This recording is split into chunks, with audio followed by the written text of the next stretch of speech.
Litre के क्रैमुल पर 25 litre दूध खरीदा। अब उसने इनमें 5 लीटर पानी मिला दिया और मिश्रण को क्रैमुल पे बेच दिया। व्यक्ति के लिए लाभ प्रतिशत ज्ञात कीजिए। देखिए, एक व्यक्ति क्या किया, ₹25 प्रति लीटर की दर से दूध खरीदता है। ₹25 पर लीटर की दर से कितना दूध खरीदता है? 25 लीटर दूध खरीदता है। यानी 25 लीटर के हिसाब से ₹25 पर लीटर के हिसाब से 25 लीटर दूध खरीदता है, तो उसको कितना पैसा देना पड़ता है? ₹625 देना पड़ता है। ₹625। लेकिन अब क्या करता है और उसको बेचता है। अब वो सेल करता है, क्रैमुल पर ही बेच देता है। क्रैमुल क्या रुपए खरीदता है? ₹25 प्रति लीटर खरीदता है और ₹25 प्रति लीटर ही बेचता है। यानी ये तो हो गया उसका सीपी, कॉस्ट प्राइस। तो एसपी सेलिंग प्राइस निकाल ले, वो कह रहा है कि ₹25 जितना क्रैमुल है उसी दाम पे बेचे। लेकिन आगे क्या करता है कि अब उसने क्या किया, 5 लीटर पानी मिला दिया। यानी पानी मिला दिया, पहले दूध कितना था? 25 लीटर। अब उसमें क्या किया, 5 लीटर पानी मिला दिया। यानी अब कितना हो गया? 30 लीटर। वो बेच कितना रहा है? 30 लीटर। कितना के हिसाब से? ₹25 के हिसाब से 30 लीटर बेच रहा है, यानी ₹750 का बेच रहा है। यानी वह व्यक्ति ने खरीदा कितना में था? ₹325 में खरीदा और बेच कितना में रहा है? ₹750 में।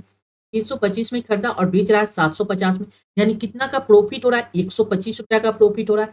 ये ₹125 का प्रॉफिट किस पे हो रहा है? 625 पे हो रहा है। 625 पे 1900 कीजिए, इसका आंसर आ जाएगा। 25 से काट दिया था, 25 चौका 100, 25 का स्क्वायर 25 मरते कैंसिल हो जाएगा। 25 से ये काट दिया, 25 25 सवा 100, 5 मरते 500 को 20, यानी 20% का उसको क्या होगा? प्रॉफिट होगा। यानी करेक्ट आंसर ऑप्शन सी इस प्रश्न का करेक्ट जवाब होगा। क्लियर है? नेक्स्ट अगला क्वेश्चन देखिए, दिख रहा है, एक मोटरसाइकिल 25 किलोमीटर प्रति घंटा की चाल से 50 किलोमीटर की दूरी तय करता है।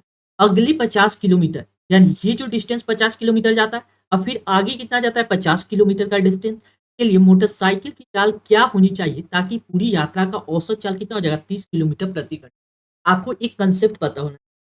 देखिए, ये यहाँ से यहाँ तक का डिस्टेंस कितना है? मान लीजिए कोई डिस्टेंस डी है सेम।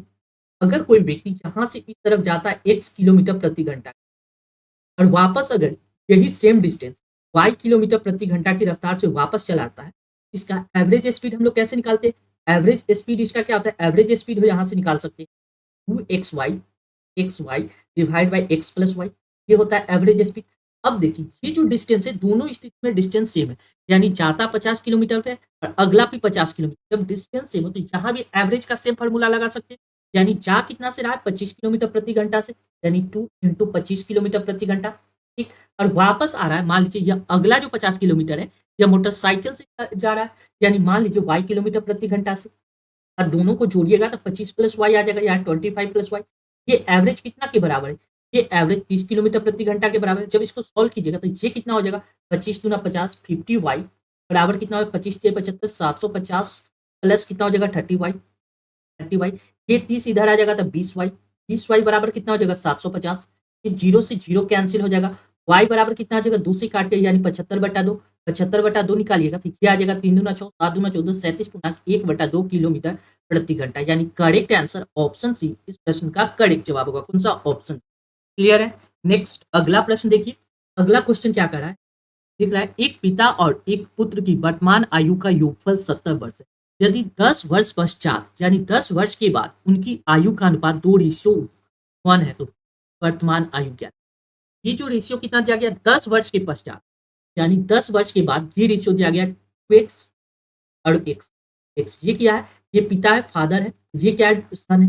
ये क्या है? 10 वर्ष के पश्चात, यानी अगर इससे प्रेजेंट में आना होगा, यानी प्रेजेंट में आना हो तो इसमें 10 घटाना होगा, तभी तो प्रेजेंट में आएंगे ना। ये 10 वर्ष के बाद ये रेशियो बन रहा है। प्रेजेंट में आने के लिए 10 घटा देंगे, यानी 2x-10।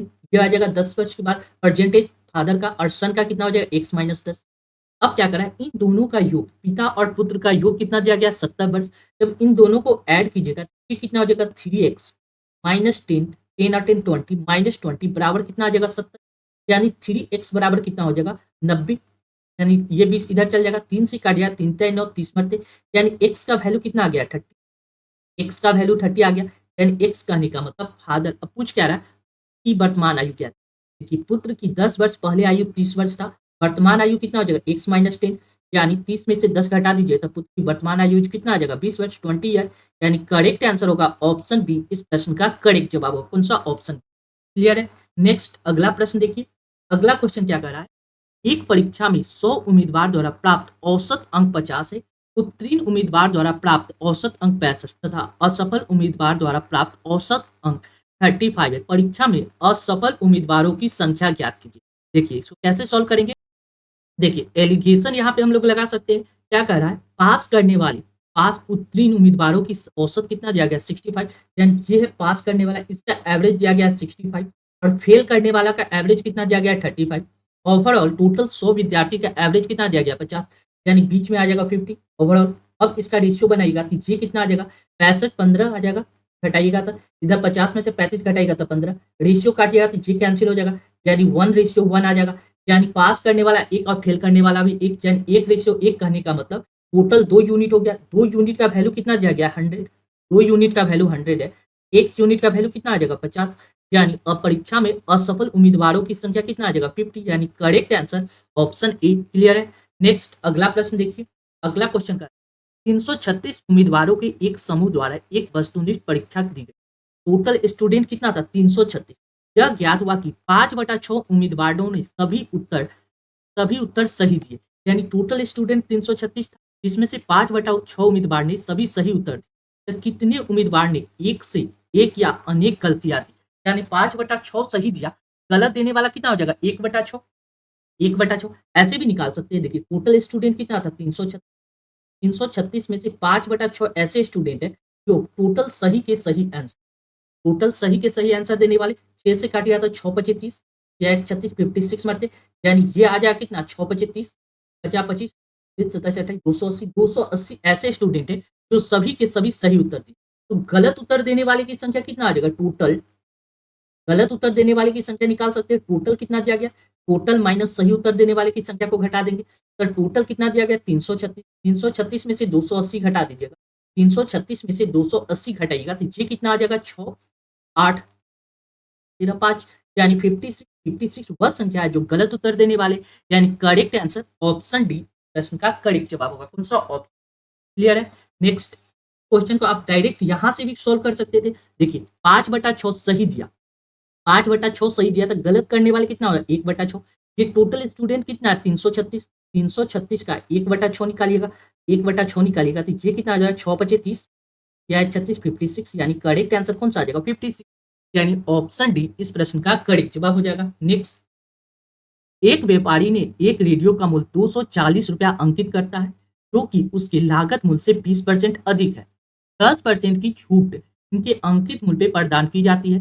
लेन देन में व्यापारी को कितना लाभ प्राप्त हुआ। तो सबसे पहले आप क्या कीजिए, कोई भी व्यापारी का कॉस्ट प्राइस निकालिए। कॉस्ट प्राइस कैसे निकलेगा, एक व्यापारी ने 240 रुपया अंकित करता है जो उसकी लागत मूल्य से 20% अधिक है, यानी 20% अधिक यानी 120% है। 120% कितना के बराबर है 240 के। यहाँ से आप 100% निकाल सकते हैं, 12 दूना 24 दो मरते। यहाँ से 100% निकालिएगा तो 100% का वैल्यू कितना आ जाएगा 200, यानी उस व्यापारी को रेडियो का क्रैमुल कितना आ गया 200 रुपया रेडियो का क्रैमुल आ गया। ये आ गया सीपी आ गया कॉस्ट प्राइस।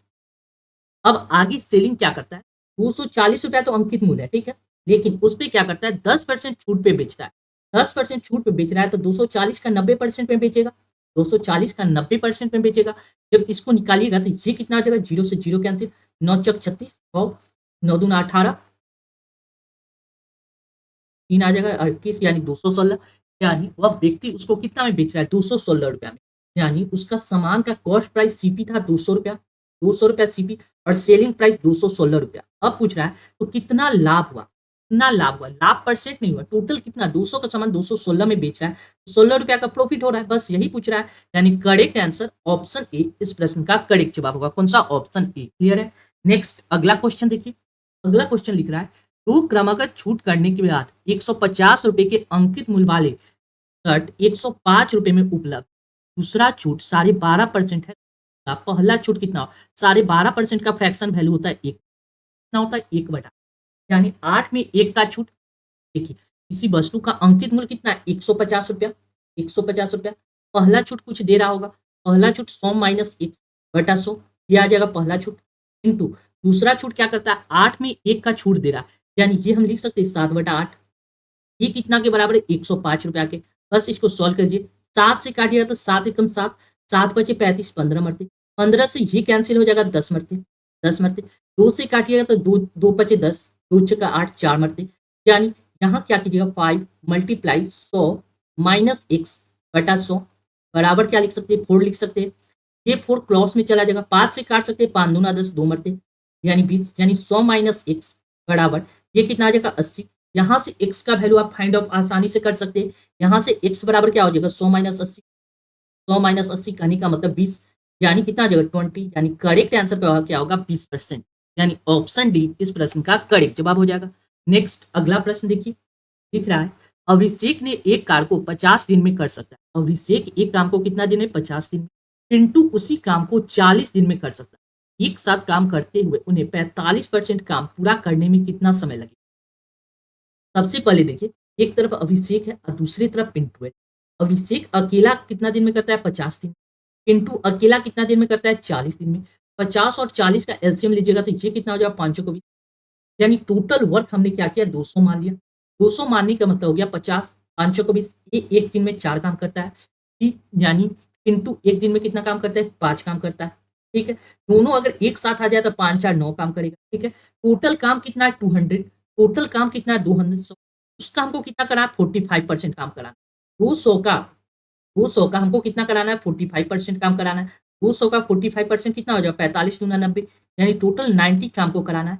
एक दिन में दोनों मिलकर 9 काम करता है। 90 काम को करने में कितना समय लगेगा 9 से डिवाइड कर दीजिए 9 दही 90 10 दिन यानी 10 डे इसका करेक्ट आंसर होगा यानी ऑप्शन सी इस प्रश्न का करेक्ट जवाब होगा। कौन सा ऑप्शन सी क्लियर है।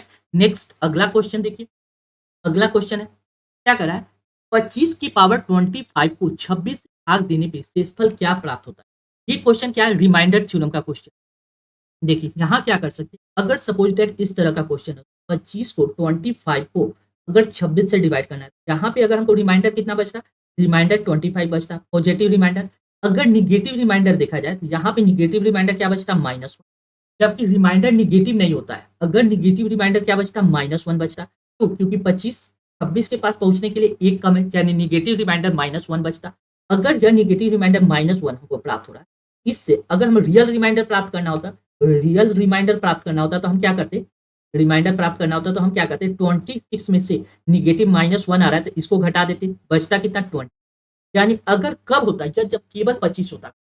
अब देखिए यहाँ क्या है 25 पावर 25 है। अब इसको कैसे सॉल्व यहाँ पे अगर हम सोच सकते अगर सपोज कीजिए 25 रहता तो 25 के साथ हमको अगर 26 से डिवाइड करते ये क्या देता रिमाइंडर हमको क्या देता -1 देता निगेटिव रिमाइंडर। लेकिन इस 25 की पावर क्या है 25 है ये 25 की पावर 25 है यानी इस रिमाइंडर की पावर भी क्या होगा 25 -1 माइनस की पावर ऑड है क्या है ये ऑड है माइनस की पावर ऑड है तो ये रिजल्ट क्या देगा -1।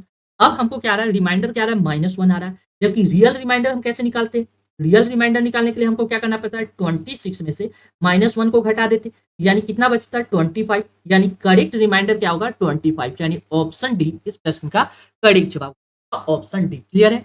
नेक्स्ट अगला प्रश्न देखिए अगला क्वेश्चन क्या कर रहा है किसी संख्या को 4 से भाग देने पे भागफल तथा शेषफल का योग 8 है तथा उनकी वर्गों का योग 34 है। संख्या क्या कर रहा है कोई संख्या है कोई नंबर n है ठीक है इसको हम क्या करते हैं 4 से डिवाइड करते हैं 4 से डिवाइड करने पे भागफल b आता है शेषफल c आता है ठीक है यानी c आता है वह नंबर अगर हम निकालेंगे नंबर नंबर अभी निकाल सकते हैं नंबर n बराबर क्या होगा 4b प्लस c हो जाएगा ये नंबर 4b प्लस c हो जाएगा। लेकिन क्वेश्चन में आगे क्या कर रहा है क्वेश्चन में वर्ड क्या लिख रहा है कि भागफल तथा शेषफल का योग कितना दिया गया 8 यानी b प्लस c बराबर कितना दिया गया 8 ठीक है और आगे क्या लिख रहा है तथा उनकी वर्गों का योग कितना दिया गया 34 यानी बी स्क्वायर प्लस सी स्क्वायर ये कितना दिया गया 34 क्लियर है। यानी अगर हम यहाँ पे प्रोसेस लगा के अगर यहाँ वैल्यू पुटअप करके देख ले तो सॉल्व हो सकता है। वैल्यू पुटअप कैसे करेंगे देखिए यहाँ क्या दिया गया है बी प्लस सी बराबर 8 ये ठीक है यानी अगर बी के जगह पे अगर हम 4 रखते हैं सी की जगह पे भी 4 रखते हैं ये क्या हो जाएगा 4 का स्क्वायर 16 ये हो जाएगा 4 का स्क्वायर 16 कितना होता है 32 जबकि आना कितना चाहिए 34 यानी ये 4 नहीं ले सकते। अगर एक को 4 लेते हैं तो दूसरा को कोई दूसरा अंक ले लेते हैं।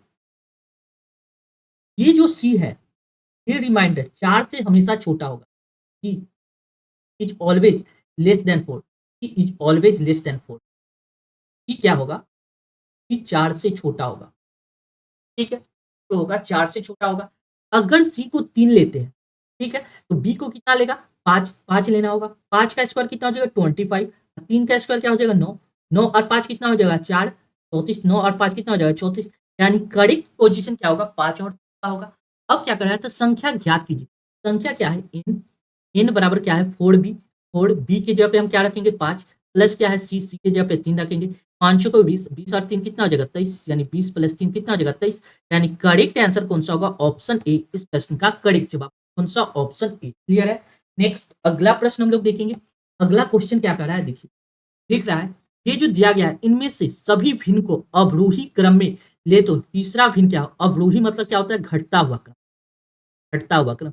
या तो क्रॉस सोल्व कर लीजिए, क्रॉस सोल्व करना इस मुश्किल होगा, बहुत सारे इक्वेशन है। ऐसे इस क्वेश्चन में क्या कीजिए? आप डिवाइडेशन रूल लगा दीजिए, केवल डिवाइड करके देख लीजिए, उससे आपको पता चल जाएगा क्या कर रहा है। 3/5, 3/5 को डिवाइड कीजिएगा तो ये कितना आ जाएगा?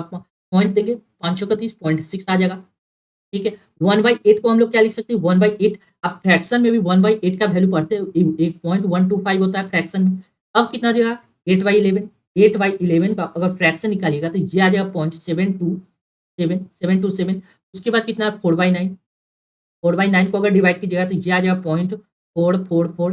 ठीक है, उसके बाद कितना दिया? 2/7। 2/7 को जब डिवाइड कीजिएगा तो 0.285 आ जाएगा। कितना? 0.285। अब कितना दिया गया? 5/7। 5/7 को जब डिवाइड कीजिएगा ये कितना आ जाएगा? 0.714। उसके बाद कितना दिया गया? 5/12। 5/12 को डिवाइड कीजिएगा तो ये आ जाएगा 0.416। कितना आ जाएगा? 0.416।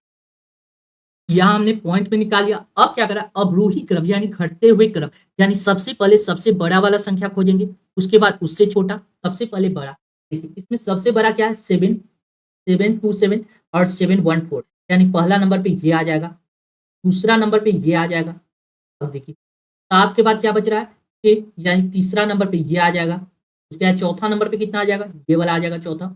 फिर पांचवा, फिर छठा, उसके बाद कितना? 7वां पोजीशन ये आ जाएगा। अब क्वेश्चन में क्या पूछ रहा है? तो सभी भिन्न के अवरोही क्रम में ले तो तीसरा भिन्न कौन सा होगा? तीसरे पोजीशन पे क्या है? 0.6 यानी 3/5। यानी करेक्ट आंसर ऑप्शन बी इस प्रश्न का करेक्ट जवाब का ऑप्शन बी। क्लियर है? नेक्स्ट अगला प्रश्न हम लोग देखेंगे। अगला क्वेश्चन क्या कर रहा है? यदि 2x प्लस 3y बराबर 31 है, y माइनस जेड बराबर 4 है, x प्लस 2z बराबर 11 हो तो x plus y plus z का मान कौन सा होगा? देखिए ये कंसेप्ट देखिए, यहाँ से अगर सोचा थिंकिंग प्रोसेस से अगर सॉल्व की, या तो इक्वेशन ले लेके सॉल्व कीजिए या थिंकिंग प्रोसेस से सॉल्व। क्या करा है? x प्लस 2z बराबर 11, यानी दो संख्या है और इनका सम क्या है? 11 है। 11 कहने का मतलब यहाँ पे ये क्या है? ऑड नंबर है। क्या है? Odd number. ठीक है, 11 क्या है? ऑड नंबर है। यानी जब दो भी कोई दो चीज को जोड़ रहे हैं, यहाँ पे 2 क्या दिया गया? इवन। यानी इवन में किसी भी संख्या से मल्टीप्लाई करेंगे तो ये रिजल्ट क्या देगा? इवन देगा। और यहाँ पे क्या होना चाहिए कि ऑड आ जाए, यानी यहाँ पे x की जगह पे कोई ऑड संख्या होगा, तभी तो ऑड प्लस इवन क्या होता है? ऑड होता है। यानी ये बात तो फाइनल हो गया कि x जो भी होगा वो ऑड नंबर। ये बात यहाँ से फाइनल हो गया। अब यहाँ से सॉल्व कीजिए x प्लस 2z। यहाँ पे देखिए x की जगह पे, यहाँ z की जगह पे देखिए, z की जगह पे 5 रखते हैं। z की जगह पे अगर हम 5 रखते हैं, ये क्या है? 5 दूना 10 और x की जगह पे 1, यानी 5 दूना 10 और ये क्या आ जाएगा? 11 1। यानी यहाँ पे हमने क्या किया? x की जगह पे 1 रखे और z की जगह पे कितना रखे? 5। अब आगे इस कंडीशन को देखते हैं फॉलो करके सॉल्व हो पाता है कि नहीं। ठीक है, आगे ये वाला इक्वेशन देखिए, y माइनस जेड बराबर कितना दिया गया? 4। यानी y जेड की जगह पे क्या रखेंगे? -5। जेड की जगह पे क्या रखे? 5 बराबर 4। यानी y का वैल्यू कितना आ गया? 9। y का वैल्यू 9 आ गया, x का वैल्यू 1 आ गया, z का वैल्यू 5, y का वैल्यू 9। अगर ये वाला इक्वेशन अगर फॉलो करते हैं, इसके हिसाब से भी एक बार चेक कर सकते हैं। यानी 2x की जगह पे कितना रख सकते हैं? 1 प्लस 3, y की जगह पे कितना रखेंगे? 9। 9 तिया 27 27 प्लस कितना आ जाएगा? 2। 27 या 2 कितना हो जाएगा? 28 या 29। जबकि यहाँ पे आना कितना चाहिए? 31 आना। यानी ये कंडीशन फॉलो नहीं कर रहा। क्या करें? ये वाला कंडीशन फॉलो नहीं कर रहा है। यानी अब हमको क्या करना पड़ेगा? इस जगह पे कोई और डिजिट सोचना पड़ेगा, इस जगह पे कोई और डिजिट सोचना पड़ेगा। तो अब देखिए पहला कंडीशन चेक किए तो ये फॉलो नहीं किया। अब दूसरा कंडीशन एक बार और चेक करके देखते हैं। यानी पहला कंडीशन से हमने क्या किया था? x को सिंपल वे में हमने क्या माना? 1 माना था। अब क्या होगा? x जो भी होगा तो ये तो बात फाइनल है, ऑड नंबर होगा। x को हम क्या करते हैं? x को 5 मान, x को अगर हम 5 मानते हैं, y को कितना मानना पड़ेगा? ये कितना आ जाएगा, ये आ जाएगा 6, यानी y को कितने, z को कितना मानना पड़ेगा 3, यानी x को अगर 5 मानते हैं, z को अगर हम 3 मानते हैं, 3 दूना 6 और 5 कितना हो गया 11, ये मान सकते हैं।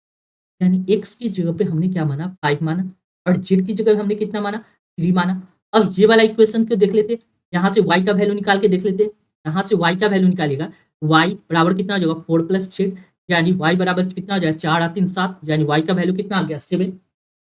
अब देखिए ये कंडीशन में इसके साथ फॉलो कर सकते हैं, 2 गुने x 5 प्लस 3 गुने 7, ठीक है, 7 पचे 7 या 21 21, 5 दूना 10, 10 और 21 को जोड़िएगा तो ये कितना आ रहा है 31 आ रहा है, यानी तीनों कंडीशन यहाँ फॉलो कर रहा है। क्या कर रहा है, तीनों कंडीशन यहाँ फॉलो कर रहा है। तो ऐसी स्थिति में केवल यहाँ वैल्यू पुट अप कर दीजिए, x की जगह पे हमने कितना माना 5, y की जगह पे कितना माना 7, y की जगह पे 7, y की जगह पे हमने क्या माना 7 माना, 7 प्लस जेड की जगह पे कितना माना 3 माना, यानी 7 3 10 5 15, यानी करेक्ट आंसर ऑप्शन सी इस प्रश्न का करेक्ट जवाब होगा। कौन सा ऑप्शन, क्लियर है। नेक्स्ट अगला कंसेप्ट देखिए, अगला क्वेश्चन क्या करा है, ये देखिए ये तो सिंपल सा क्वेश्चन है, वैल्यू पुट अप करिए और आपका आंसर आ जाएगा। वैल्यू पुट अप करने का मतलब क्या, x की जगह पे 2 रखिए और a की जगह पे 2 और b की जगह पे 3, यानी यहाँ पे अगर वैल्यू पुट अप करते देखिए क्या रिजल्ट देगा, यहाँ पे वैल्यू पुट अप कीजिए, a का स्क्वायर यानी 2 का स्क्वायर 4 प्लस ए इंटू बी, इन दोनों को मल्टीप्लाई किया जाए तो 3 दूना 6 प्लस बी का स्क्वायर यानी 3 का स्क्वायर 9 प्लस कितना आ जाएगा 9, 6 4 10, 9 और 9 कितना हो गया 18, 10 और 18 कितना आ गया 28, यानी 28, यानी करेक्ट आंसर ऑप्शन सी इस प्रश्न का करेक्ट जवाब का ऑप्शन क्लियर है। नेक्स्ट अगला क्वेश्चन देखिए, अगला क्वेश्चन क्या कर रहा है, एक विद्यालय में खेल दिवस में प्रत्येक कतार में 30 छात्रों को खड़ा करने पे 16 कतार बनती है, यानी टोटल स्टूडेंट यहाँ से निकल जाएगा, टोटल स्टूडेंट यहाँ से निकल जाएगा, स्टूडेंट की संख्या यहाँ से निकाल सकते हैं। देखिए एक कतार में, एक प्रत्येक कतार में 30 छात्र, यानी एक कतार में 30 छात्र आता है और टोटल कितना कतार बनता है 16 कतार बनता है, तो टोटल स्टूडेंट की संख्या कितना हो जाएगा 16 32 16 48 480, टोटल स्टूडेंट कितना गया 480। अब क्वेश्चन में क्या कर रहा है, आगे क्या कर रहा है, यदि प्रत्येक कतार में 24 छात्र को खड़ा करें तो कितने कतार बनेंगे, यानी प्रत्येक कतार में टोटल, एक कतार में टोटल 24 छात्र, यानी नंबर ऑफ कतार n बनेगा, n से मल्टीप्लाई करेंगे, टोटल स्टूडेंट कितना आ जाएगा 400, बस इसको सॉल्व कीजिए, 2 से कट जाएगा, 2 दूना 4 यानी 20 मध्य, यानी नंबर ऑफ कतार कितना बनेंगे 20, यानी करेक्ट आंसर ऑप्शन ए प्रश्न का करेक्ट जवाब होगा। कौन सा ऑप्शन ए, क्लियर है। नेक्स्ट दिख रहा है 1/2 तथा 3/5 के बीच निम्न में से कौन सी परिमेय संख्या है, कहने का मतलब 1/2 से बड़ा होना चाहिए कोई संख्या और क्या होना चाहिए 3/5 से छोटा होना चाहिए, क्या होना है 3/5 से छोटा होना चाहिए, यानी ऑप्शन उठाते हैं, ऑप्शन ए उठाते हैं, ए की जगह पे क्या रखते हैं 2/5 रखते हैं, यानी 1/2 यहाँ पे रखते हैं 2/5, 2/5 यहाँ कितना जाएगा 3/5, अब इसको क्रॉस मल्टीप्लाई कीजिएगा तो यहाँ कितना आ जाएगा 5 और यहाँ कितना आ रहा है 4, जबकि ये क्या आना चाहिए ज्यादा बड़ा आना चाहिए, जबकि ये इससे क्या आ रहा है छोटा आ रहा है, यानी ऑप्शन ए गलत हो जाएगा। ऑप्शन बी उठाते 1/2 के बाद कितना जाएगा 4/7 और कितना दिया गया यहाँ 3/5 चेक करेंगे, क्रॉस मल्टीप्लाई करेंगे तो यहाँ कितना आ जाएगा 7, इसको क्रॉस मल्टीप्लाई करेंगे 4 दूना 8, ये फॉलो कर रहा है, ठीक है। अब यहाँ पे इससे मल्टीप्लाई करेंगे, फिर यहाँ मल्टीप्लाई करेंगे, 4 को 5 से मल्टीप्लाई करेंगे तो 5 को 20, 7 को 3 से मल्टीप्लाई करेंगे 7 या 21, यानी इससे ये छोटा आ रहा है 20 छोटा आ रहा है 21 से, यानी ये ऐसी संख्या है जो दोनों के बीच में है, यानी करेक्ट आंसर ऑप्शन बी इसका करेक्ट जवाब होगा। कौन सा ऑप्शन बी, क्लियर है।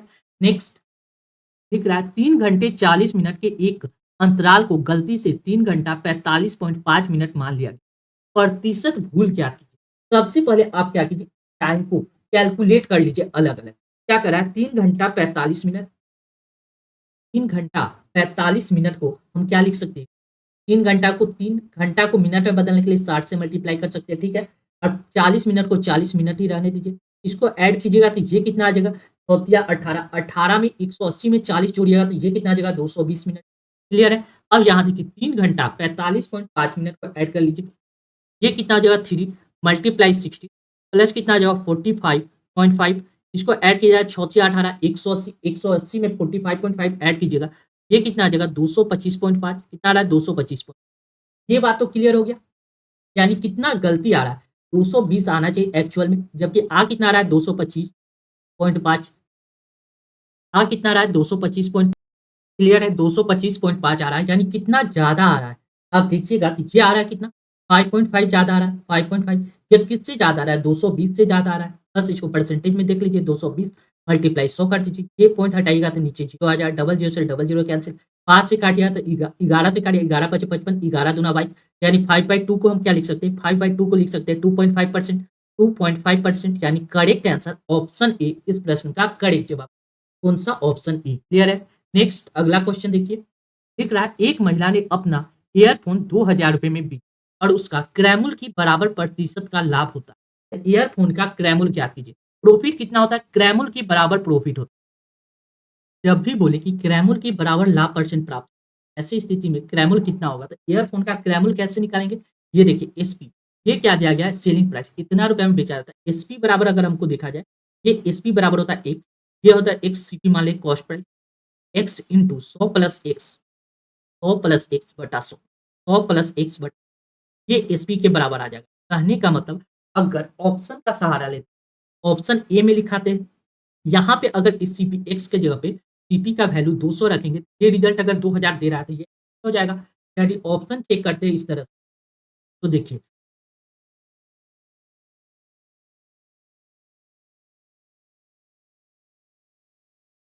इस तरह से ऑप्शन चेक करेंगे। देखिए यहाँ पे कितना दिया है 200, 200 में क्या कीजिए 100 को ऐड कर दीजिए, ये कितना हो जाएगा 300, डिवाइड बाय क्या कीजिए 100 कीजिए, ये रिजल्टेड वैल्यू कितना दे रहा है 3 दूना 600, जबकि हमको रिजल्टेड वैल्यू कितना आना चाहिए 2000 आना चाहिए, यानी ऑप्शन ए कैंसिल हो जाएगा। ऑप्शन बी उठाते तो यहाँ पे 400 है, 400 में 100 ऐड करेंगे तो कितना जाएगा 500, 500 को 100 से डिवाइड कीजिए, ये डबल जीरो से डबल जीरो कैंसिल, 5 को 20 यानी 2000 आ रहा है, यानी यही इसका करेक्ट आंसर होगा। कौन सा, ऑप्शन बी इस प्रश्न का करेक्ट जवाब होगा। जब क्रैमुल क्रैमुल की बराबर लाभ परसेंट हो तो क्या करेंगे, एसपी बराबर क्या होता है x plus 100 plus x. Clear है।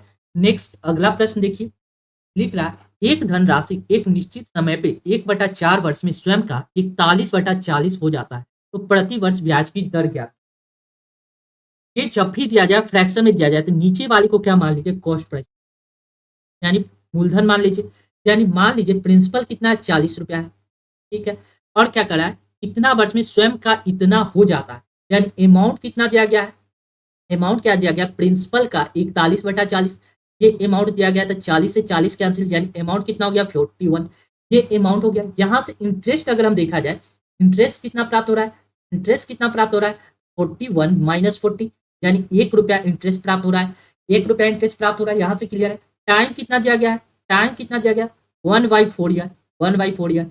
यहाँ से हमको क्या पूछ रहा है, रेट निकालना है, सिंपल सा प्रश्न है, रेट बराबर वाट, हमको क्या होता है प्रिंसिपल पी कितना दिया गया 40, प्रिंसिपल गुने रेट, ठीक, गुने टाइम 1/4, ठीक है, बटा 100, ठीक है, ये कितना के बराबर इंटरेस्ट के बराबर, इंटरेस्ट कितना 1 के बराबर, 4 से काटिएगा तो ये कैंसिल हो जाएगा 10 में, 1 0 से 1 0 कैंसिल, यहाँ रेट बराबर कितना है 10 क्रॉस मल्टीप्लाई कीजिएगा 10%, यानी correct answer option C. Clear है, ऑप्शन सी इसका करेक्ट आंसर हो जाएगा। नेक्स्ट 10,000 1,24,100 रुपए की धनराशि 3 वर्ष में 1,45,800 रुपए हो जाता है, तो चक्रवृद्धि ब्याज की दर क्या है, ये वाला पैसा इतना से इतना बदल जाता है, इतना 102,400, ये कितना में बदल जाता है 14500 में बदल जाता है। तो हमको कितना वर्ष में 3 वर्ष में, जब भी 3 वर्ष में हो जा रहा है तो क्यू लगा दीजिए, सबसे पहले इसको काटिए, डबल जीरो से डबल जीरो कैंसिल हो जाएगा 1458, अब इसको काटिएगा तो 2 से काट देते हैं, तो 2 से काटिए 2 पचे 10, 2 एकम 2, 2 दूना 4, ठीक है, 2 से काटिए तो 2 सते 14, 2 दूना 4, 2 नमा 18, अब यहाँ से क्यू रूट लगा दीजिए, क्यू रूट, यहाँ से क्यू रूट लगा दीजिए, ये 5 निकलेगा 500, 512 किसका क्यू रूट होता है 8 का, और 729 क्यू रूट होता है 9 का, यानी 8 का सामान कितना में बेचा जा रहा है 9 रुपया में, यानी कितना 1 रुपया का प्रॉफिट हो रहा है, कितना 1 रुपया का प्रॉफिट हो रहा है, एक का प्रॉफिट कितना पे 8 पे गुने 100 कर दीजिए, परसेंटेज निकल जाएगा, ये आ जाएगा आपको कितना 12.5%, 12.1/2%, यानी correct answer option D. Clear है। नेक्स्ट अगला क्वेश्चन देखिए, इसको क्या करा है सिंप्लीफिकेशन करा है, यहाँ पे देखिए x का पावर 1, y का पावर 1, z का पावर 1, यानी जब पावर सेम हो तो यहाँ से सीधे वैल्यू यहाँ पे पुटअप कर सकते हैं, केवल वैल्यू पुटअप कीजिए, x के जगह पे 5 रख दीजिए, y के जगह पे 9 रख दीजिए, z के जगह पे 2 रख दीजिए, बटा z कितना है 2, बस इसको नीचे भी देखना पावर 1, ठीक है। अब देखिए 2 ये हो जाएगा कितना 9 2 11, 11 5 16, 16/2 कितना हो जाएगा 8, यानी करेक्ट आंसर ऑप्शन बी इस प्रश्न का करेक्ट जवाब होगा। कौन सा, ऑप्शन बी। नेक्स्ट अगला क्वेश्चन हम लोग देखेंगे, लिख रहा है ये भी सिंप्लीफिकेशन है, लैडर का प्रश्न है। तो लैडर का प्रश्न कैसे सॉल्व होता है, नीचे से सॉल्व होता है। यहां से देखिए ये 6 से सॉल्व कीजिएगा, ये 6 ऊपर मल्टीप्लाई हो जाएगा, 24 आ जाएगा, यहाँ पे 24 आ जाएगा, बटा कितना आ जाएगा, 6 आपा 6 4 10 से 11, यानी 24/11 आ जाएगा। ये ऊपर यहाँ से मल्टीप्लाई होगा, देखिए 1, ये ऊपर यहाँ चला जाएगा 33 से, ये 33 आ जाएगा, बट्टा में कितना आएगा, देखिए 11 और 11 प्लस 24 कितना हो जाएगा, 11 और 24 हो जाएगा आपको कितना, 4 1 5 35, यानी 33 बटा कितना आ जाएगा 35, रिजल्टेड यानी 1 प्लस 33 डिवाइड बाई कितना 35, इसको ऐड कीजिएगा तो ये कितना आ जाएगा, ये आ जाएगा 5 और 3 8, यानी 1.33/35, ये भी दिया गया ऑप्शन में, यानी ऑप्शन के हिसाब से ऑप्शन डी इसका करेक्ट आंसर होगा, ऑप्शन डी। लैडर का जब भी प्रश्न है तो कहां से सॉल्व करेंगे, नीचे से सॉल्व करना रहता है, क्लियर है, नीचे से। नेक्स्ट, अब क्वेश्चन देखिए, ये क्या दिया गया, चार्ट दिया गया, इस चार्ट के सहारे इस क्वेश्चन को कैसे सॉल्व करना है, दिया गया एक चार्ट में 3000 विद्यार्थियों का नौकरी के लिए ए से एफ तक समूह में प्लेसमेंट को दिखाया गया, ठीक है। क्वेश्चन में कह रहा है कितनी महिला विद्यार्थियों का बहुराष्ट्रीय कंपनी में प्लेसमेंट हुआ है। तो सबसे पहले देखिए बहुराष्ट्रीय कंपनी में कितने लोगों का प्लेसमेंट, तो बहुराष्ट्रीय कंपनी में ए का प्लेसमेंट हुआ है, एक कहने का मतलब 20% का प्लेसमेंट हुआ है। टोटल स्टूडेंट कितना है 3000, 3000 का 20% निकालिएगा, ये कितना हो जाएगा 3 दूना 6, 3 दूना 6 यानी 600, यानी 600 ऐसे स्टूडेंट है जिसका क्या हुआ प्लेसमेंट हुआ है, क्लियर है, बहुराष्ट्रीय कंपनी में। और इसमें से क्या करा है, इसमें से देखिए पुरुष और महिला यानी मैन और फीमेल का रेशियो कितना दिया गया है, मैन और फीमेल का रेशियो दिया गया 1:2, यानी 2 और 1 3, 3 यूनिट का वैल्यू कितना दिया गया है 600, 3 यूनिट का वैल्यू 600, तो 1 यूनिट का वैल्यू कितना है 3 दूना 4 200। हमसे पूछ क्या रहा है, तो महिला विद्यार्थियों की संख्या ज्ञात कीजिए, महिला फीमेल कितना है 2 यूनिट, 1 यूनिट का वैल्यू 200 है, तो 2 यूनिट का वैल्यू कितना हो जाएगा 400, यानी करेक्ट आंसर ऑप्शन सी इस प्रश्न का करेक्ट जवाब होगा, कौन सा, ऑप्शन सी।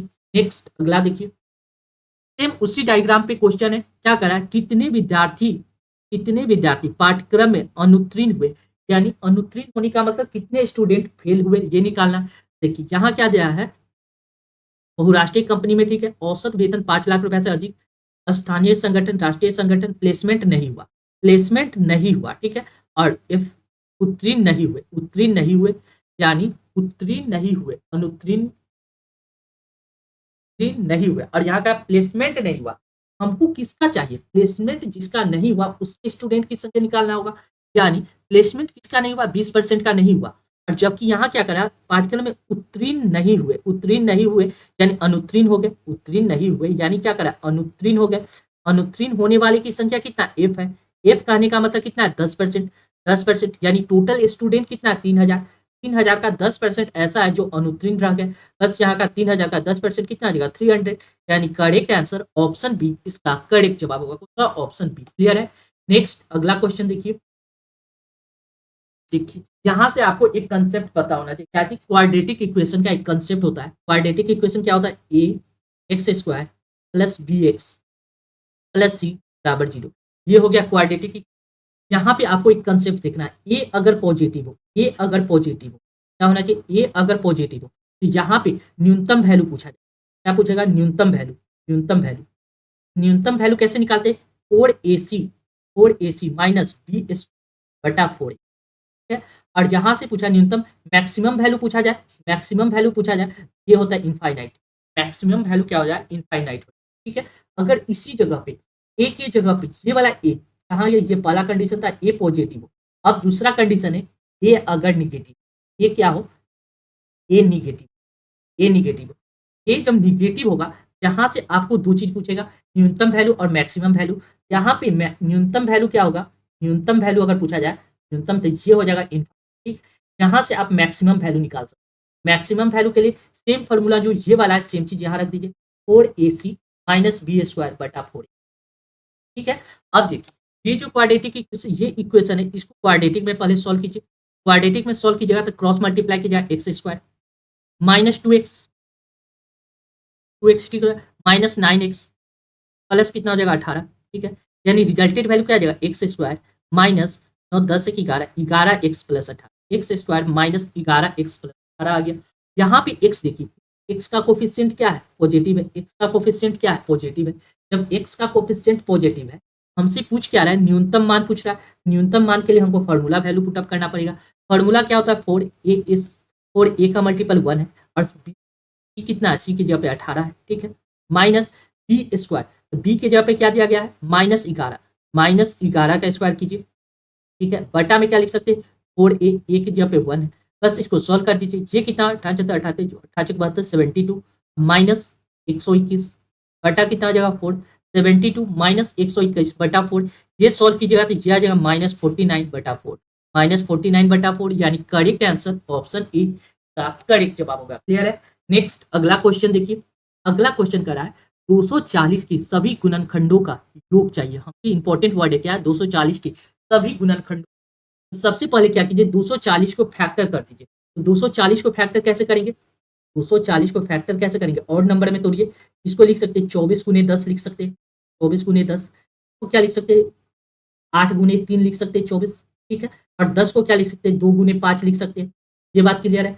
अब देखिए यहाँ पे देखिए 8 को क्या लिख सकते हैं, 2 का क्यूब, 2 का क्यूब, और यहाँ क्या आ जाएगा, 3 आ जाएगा मल्टीप्लाई, मल्टीप्लाई 2 मल्टीप्लाई 5, ये टोटल मल्टीप्लीकेशन हो जाएगा, ये।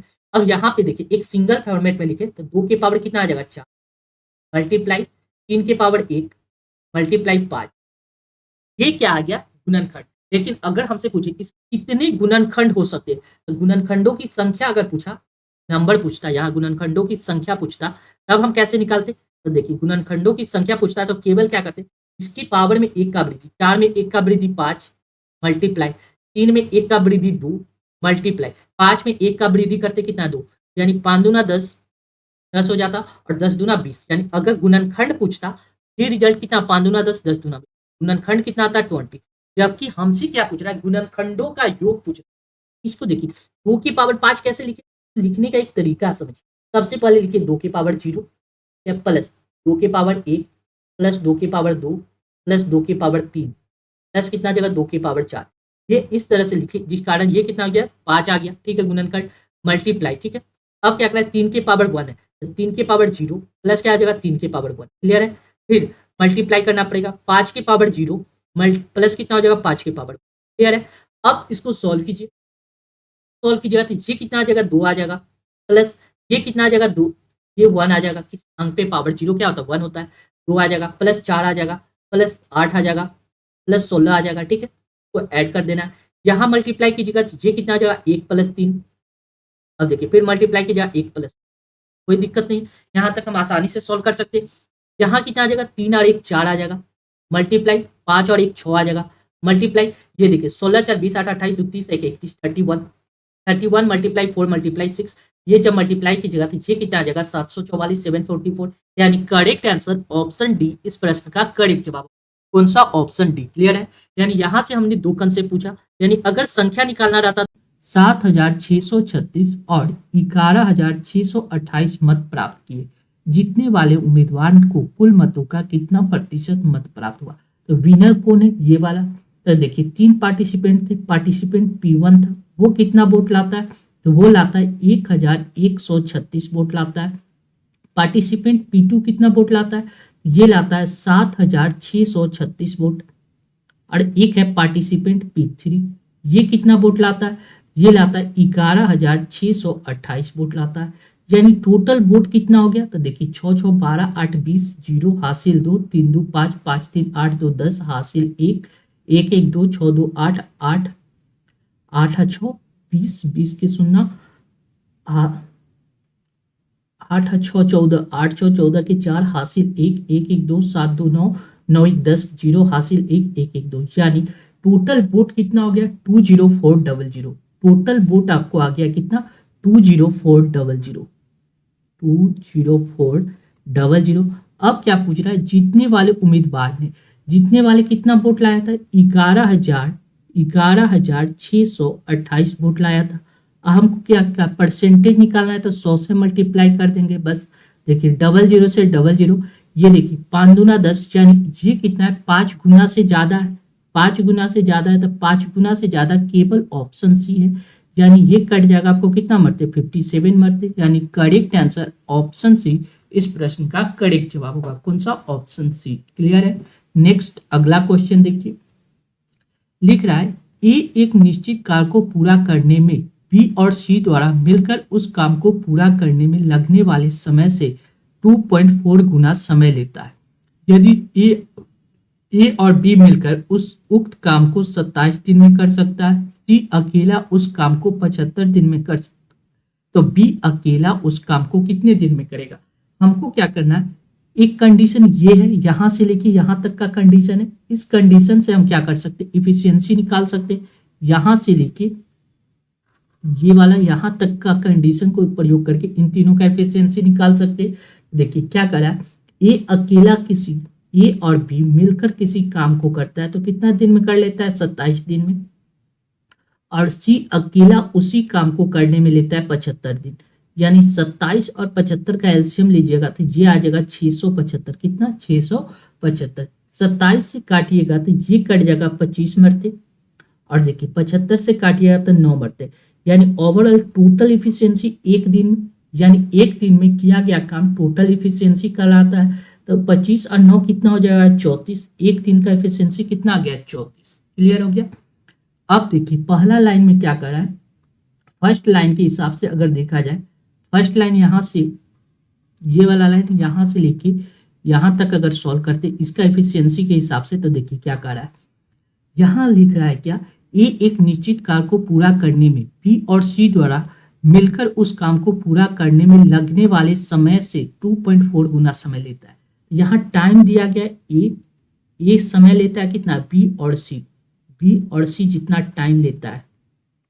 देखिए बी और सी अगर मान लीजिए 10 यूनिट समय लेता है तो ए कितना लेगा, इसका 2.4 मल्टीपल लेता है, इसका 2.4, यानी ए कितना समय लेगा, 24। ठीक है।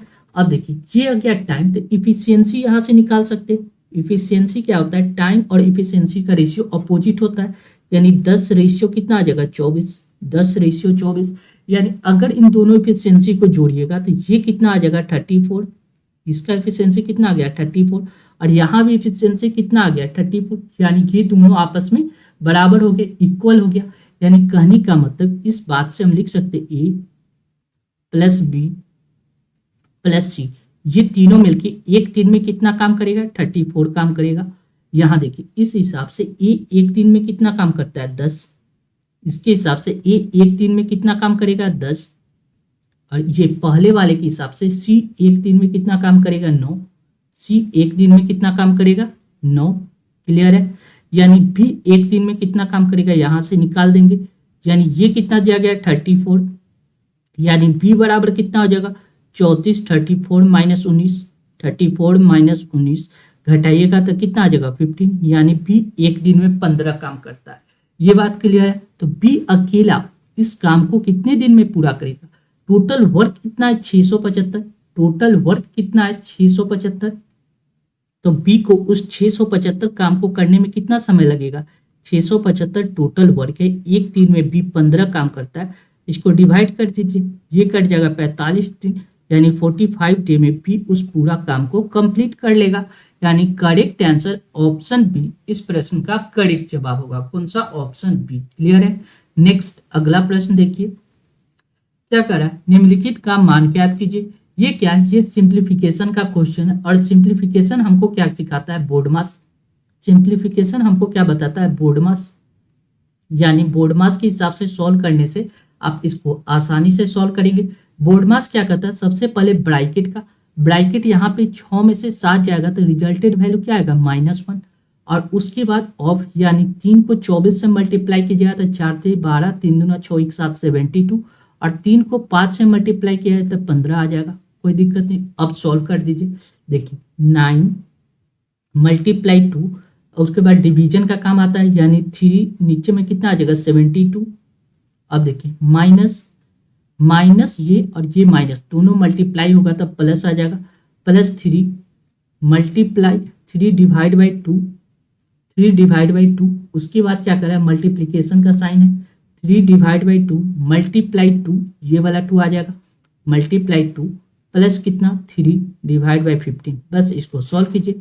ये 2 से 2 कैंसिल, 9 से काटिए 9 × 72 8 मरते, 2 से काटिए 2 × 8 4 मरते, यानी 1/4 प्लस कितना आ जाएगा 3, प्लस कितना आ जाएगा 3/15। बस इसको सॉल्व कीजिए। 4 ते 12 1 13, इन दोनों को सॉल्व कीजिएगा तो 13/4 प्लस कितना आ जाएगा 3/15। बस इसको सॉल्व कीजिए, एलसीएम लीजिएगा तो ये कितना आ जाएगा 60, 15 चौको 60, 4 से यानी 15 मतलब 15 को 13 से मल्टीप्लाई कीजिएगा, ये आ जाएगा 15 से 45, 5 45 के 5 हासिल 4, 15 4 19 यानी 195, और 4 को 13 से मल्टीप्लाई कीजिएगा, 4 से 12, 195 को 12 से ऐड कीजिएगा, ये कितना आ जाएगा 5 के 6 7 9 1 10 10 207 बटा कितना आ जाएगा 60। इसको काटिएगा तो ये 3 से कट जाएगा, 3 दूना 6 20 मरते, 3 से काटिएगा तो 3 6 18 19 1 20 2 6 9 27 यानी 69/20 इसका करेक्ट आंसर होगा। कौन सा? ऑप्शन ए इस प्रश्न का करेक्ट जवाब हो जाएगा। केवल सिंप्लीफाई करना था इस प्रश्न को। क्लियर है?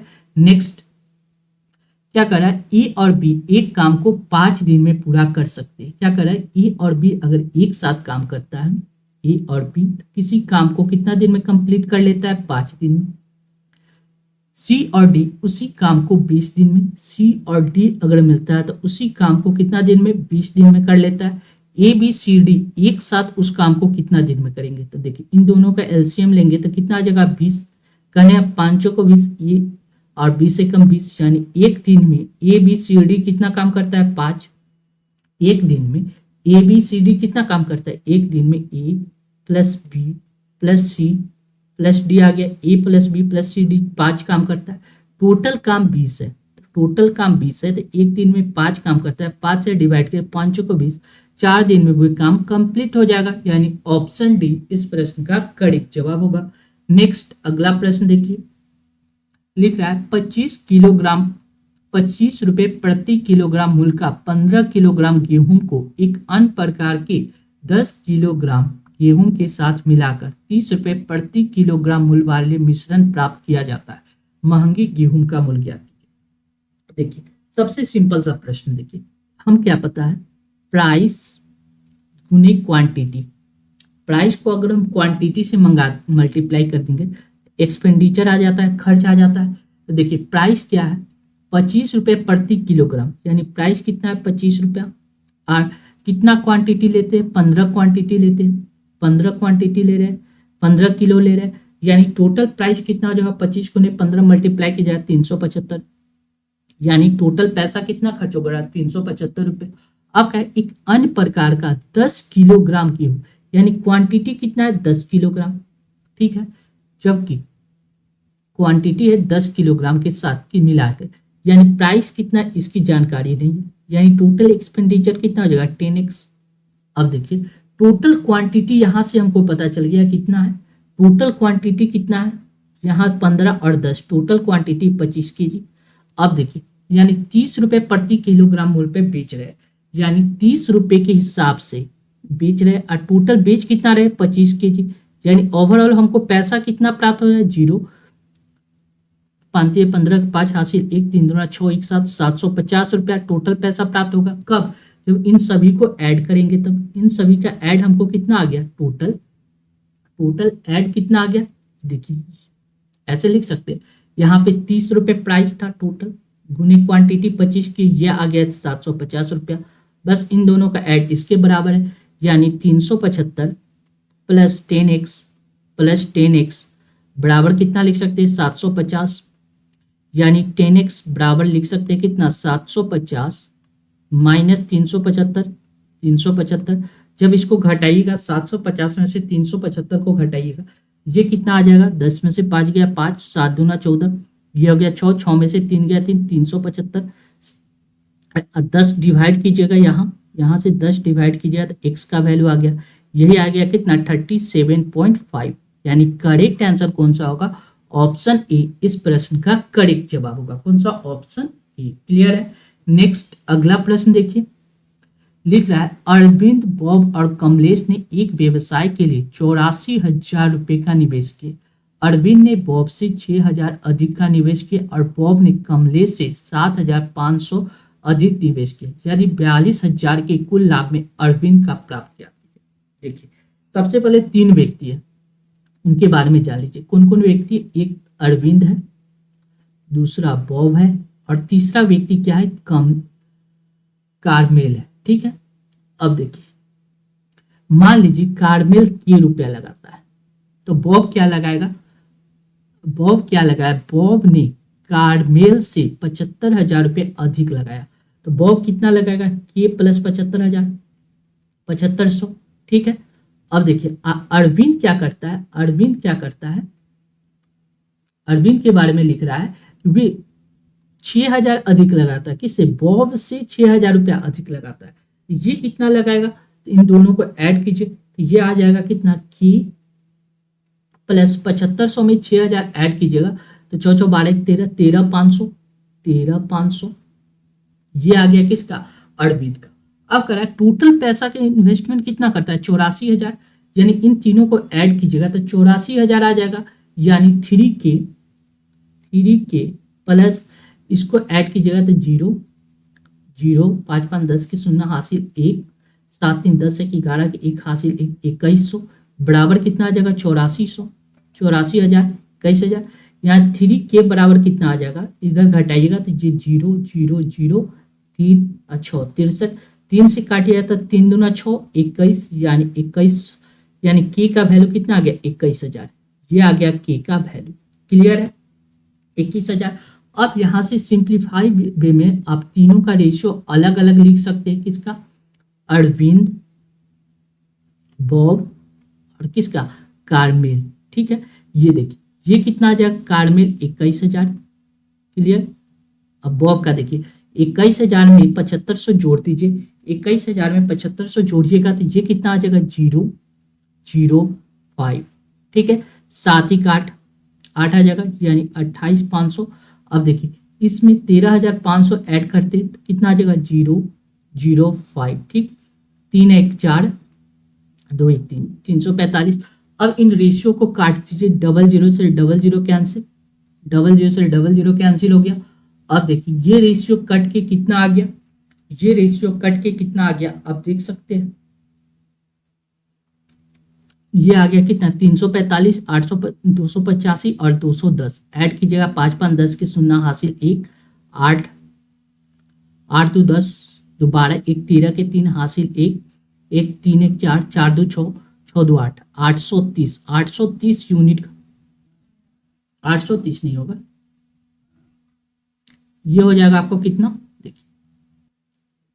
देखिए ऐड करेंगे तो यहाँ पे देखिए कितना हो जाएगा सिंपल वे में। देखिए 5 5 10 के 0 हासिल 1, ये हो जाए 4 1 5 8 2 10 2 12 1 13 13 1 14 के 4 हासिल 1 3 1 4 4 2 6 6 2 8 840 यूनिट का वैल्यू कितना दिया गया? 42,000। इससे काटिएगा तो 0 से 0 कैंसिल, 42 दूना कट जाएगा 2 मरते, 2 से काटिएगा 2 5 10, यानी 50 मरते। 1 यूनिट का वैल्यू कितना आ गया? 50। हमसे पूछ रहा है किसके बारे में? अरविंद के बारे में। अरविंद 345 को 50 से मल्टीप्लाई कीजिए, आंसर आ जाएगा 0 50 25 के 5 हासिल 2 5 20 2 22 के 2 हासिल 2 15 15 16 1 17 17 250, यानी करेक्ट आंसर ऑप्शन बी इस प्रश्न का करेक्ट जवाब होगा। कौन सा? Option B. क्लियर है? नेक्स्ट अगला प्रश्न हम लोग देखेंगे। लिख रहा है क्या? 20 34 11 और 16 में प्रत्येक में x जोड़ा जाए तो इस पर क्रम में 4 संख्या समान अनुपाती हो जाती है। पहले यहां से यहां तक सॉल्व कीजिए। देखिए कैसे सॉल्व करेंगे। 20 दिया गया और कितना दिया गया? 34, ठीक। पहला। दूसरा दिया गया 11 और कितना? 16। आपको क्या करना है? इन दोनों का डिफरेंस निकालिए। इन दोनों का डिफरेंस निकालिएगा तो ये कितना आ जाएगा? 14, ठीक। और इन दोनों का डिफरेंस निकालिए तो ये कितना आ जाएगा? 5। इन दोनों का डिफरेंस निकालिए तो कितना आ गया? 5। आपको क्या करना है? क्रॉस मल्टीप्लाई करना है। कहां से? देखिए इस 5 को यहां पहले वाले से मल्टीप्लाई कीजिए।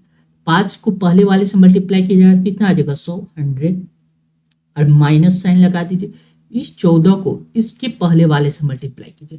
14 को 11 से मल्टीप्लाई किया जाए तो कितना आ जाएगा? 154 154 154, ठीक है। अब इसका और इसका डिफरेंस निकालिए, यानी 14 अब 5 का डिफरेंस निकालिएगा तो ये कितना आ जाएगा? 9, यानी ऊपर का हटाइएगा तो कितना आ जाएगा? -54।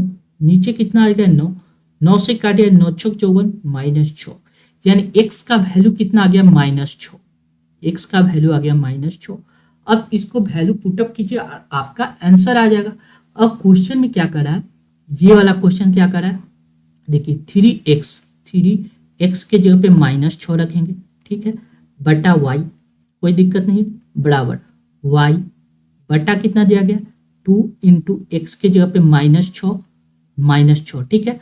अब देखिए इसको क्रॉस मल्टीप्लाई कीजिएगा तो 6 18 -18। अब देखिए 6 दूना 12, 12 और 6 कितना आ गया 18, यानी -18 आ जाएगा यहाँ भी, बराबर कितना आ जाएगा y², यहाँ से निकालिएगा तो माइनस माइनस प्लस आ जाएगा, यानी 18 का स्क्वायर आ गया, यानी y का वैल्यू कितना आ गया y², यानी y का वैल्यू कितना आ गया 18, यानी करेक्ट आंसर ऑप्शन सी इस प्रश्न का करेक्ट जवाब होगा। कौन सा, ऑप्शन सी। क्लियर है। नेक्स्ट अगला प्रश्न देखिए, लिख रहा है एक इनलेट पाइप एक खाली टंकी को 140 घंटे में भर सकता है, जबकि एक आउटलेट पाइप पूरी तरह से भरे टंकी को 63 घंटे में खाली कर सकता है। यदि 8 इनलेट पाइप और y आउटलेट पाइप एक साथ खोले जाते हैं जब टैंक खाली होती है तो 105 घंटे में पूरी तरह से भर जाता है, y का मान क्या कीजिए। देखिए ये इक्वेशन अगर आप बना पाते हैं तो आप आसानी से सॉल्व कर पाओगे। देखिए क्वेश्चन में क्या करा है, क्वेश्चन में लिख रहा है इनलेट पाइप यानी भरने वाला पाइप इनलेट है, वो क्या करता है 140 घंटे में भर लेता है, और एक क्या आउटलेट पाइप वो क्या करता है 63 घंटे में उसको पूरी तरह से खाली कर देता है, यानी 140 और 63 का एलसीएम लीजिएगा तो ये आ जाएगा आपको कितना 1260, कितना आ जाएगा 1260। क्लियर है। यानी 140 से अगर डिवाइड कीजिएगा तो ये कट जाएगा आपको 9 मरते, और 63 से इसको डिवाइड कीजिएगा तो ये कट जाएगा आपको 20 मरते, यानी ये भरने वाला है प्लस ये खाली करने वाला है माइनस। क्लियर है। अब देखिए अब क्वेश्चन में क्या करा है उसके हिसाब से सॉल्व करते हैं। क्वेश्चन में करा है यदि 8 इनलेट पाइप, यानी इनलेट पाइप की संख्या कितना हो जाएगा 8, एक इनलेट पाइप 9 यूनिट भरता है, और 8 इनलेट पाइप कितना 9 से 72 यूनिट भरेगा, और y आउटलेट पाइप एक आउटलेट पाइप 20 यूनिट खाली कर देता है, 20 यूनिट खाली कर देता है, y आउटलेट पाइप कितना यूनिट खाली करेगा 20 माइनस y। अब क्या है जब खाली कर रहा है तो 105 घंटे में पूरी तरह से भर जाता है। अगर इनको 105 घंटा तक चलाया जाए, यानी खाली करने वाला इसको 105 घंटे तक चलाया जाए, ये टोटल पूरी तरह से भर जाता है, यानी यह भर कितना जाता है 1260 यूनिट भर जाता है। बस इसको सॉल्व कीजिए आपका आंसर आ जाएगा। 105 से इसको काटिएगा तो ये कट जाएगा कितना 5 को 12 25 60 और 12 मरते, यानी 12 मरते ये आसानी से कट जाएगा।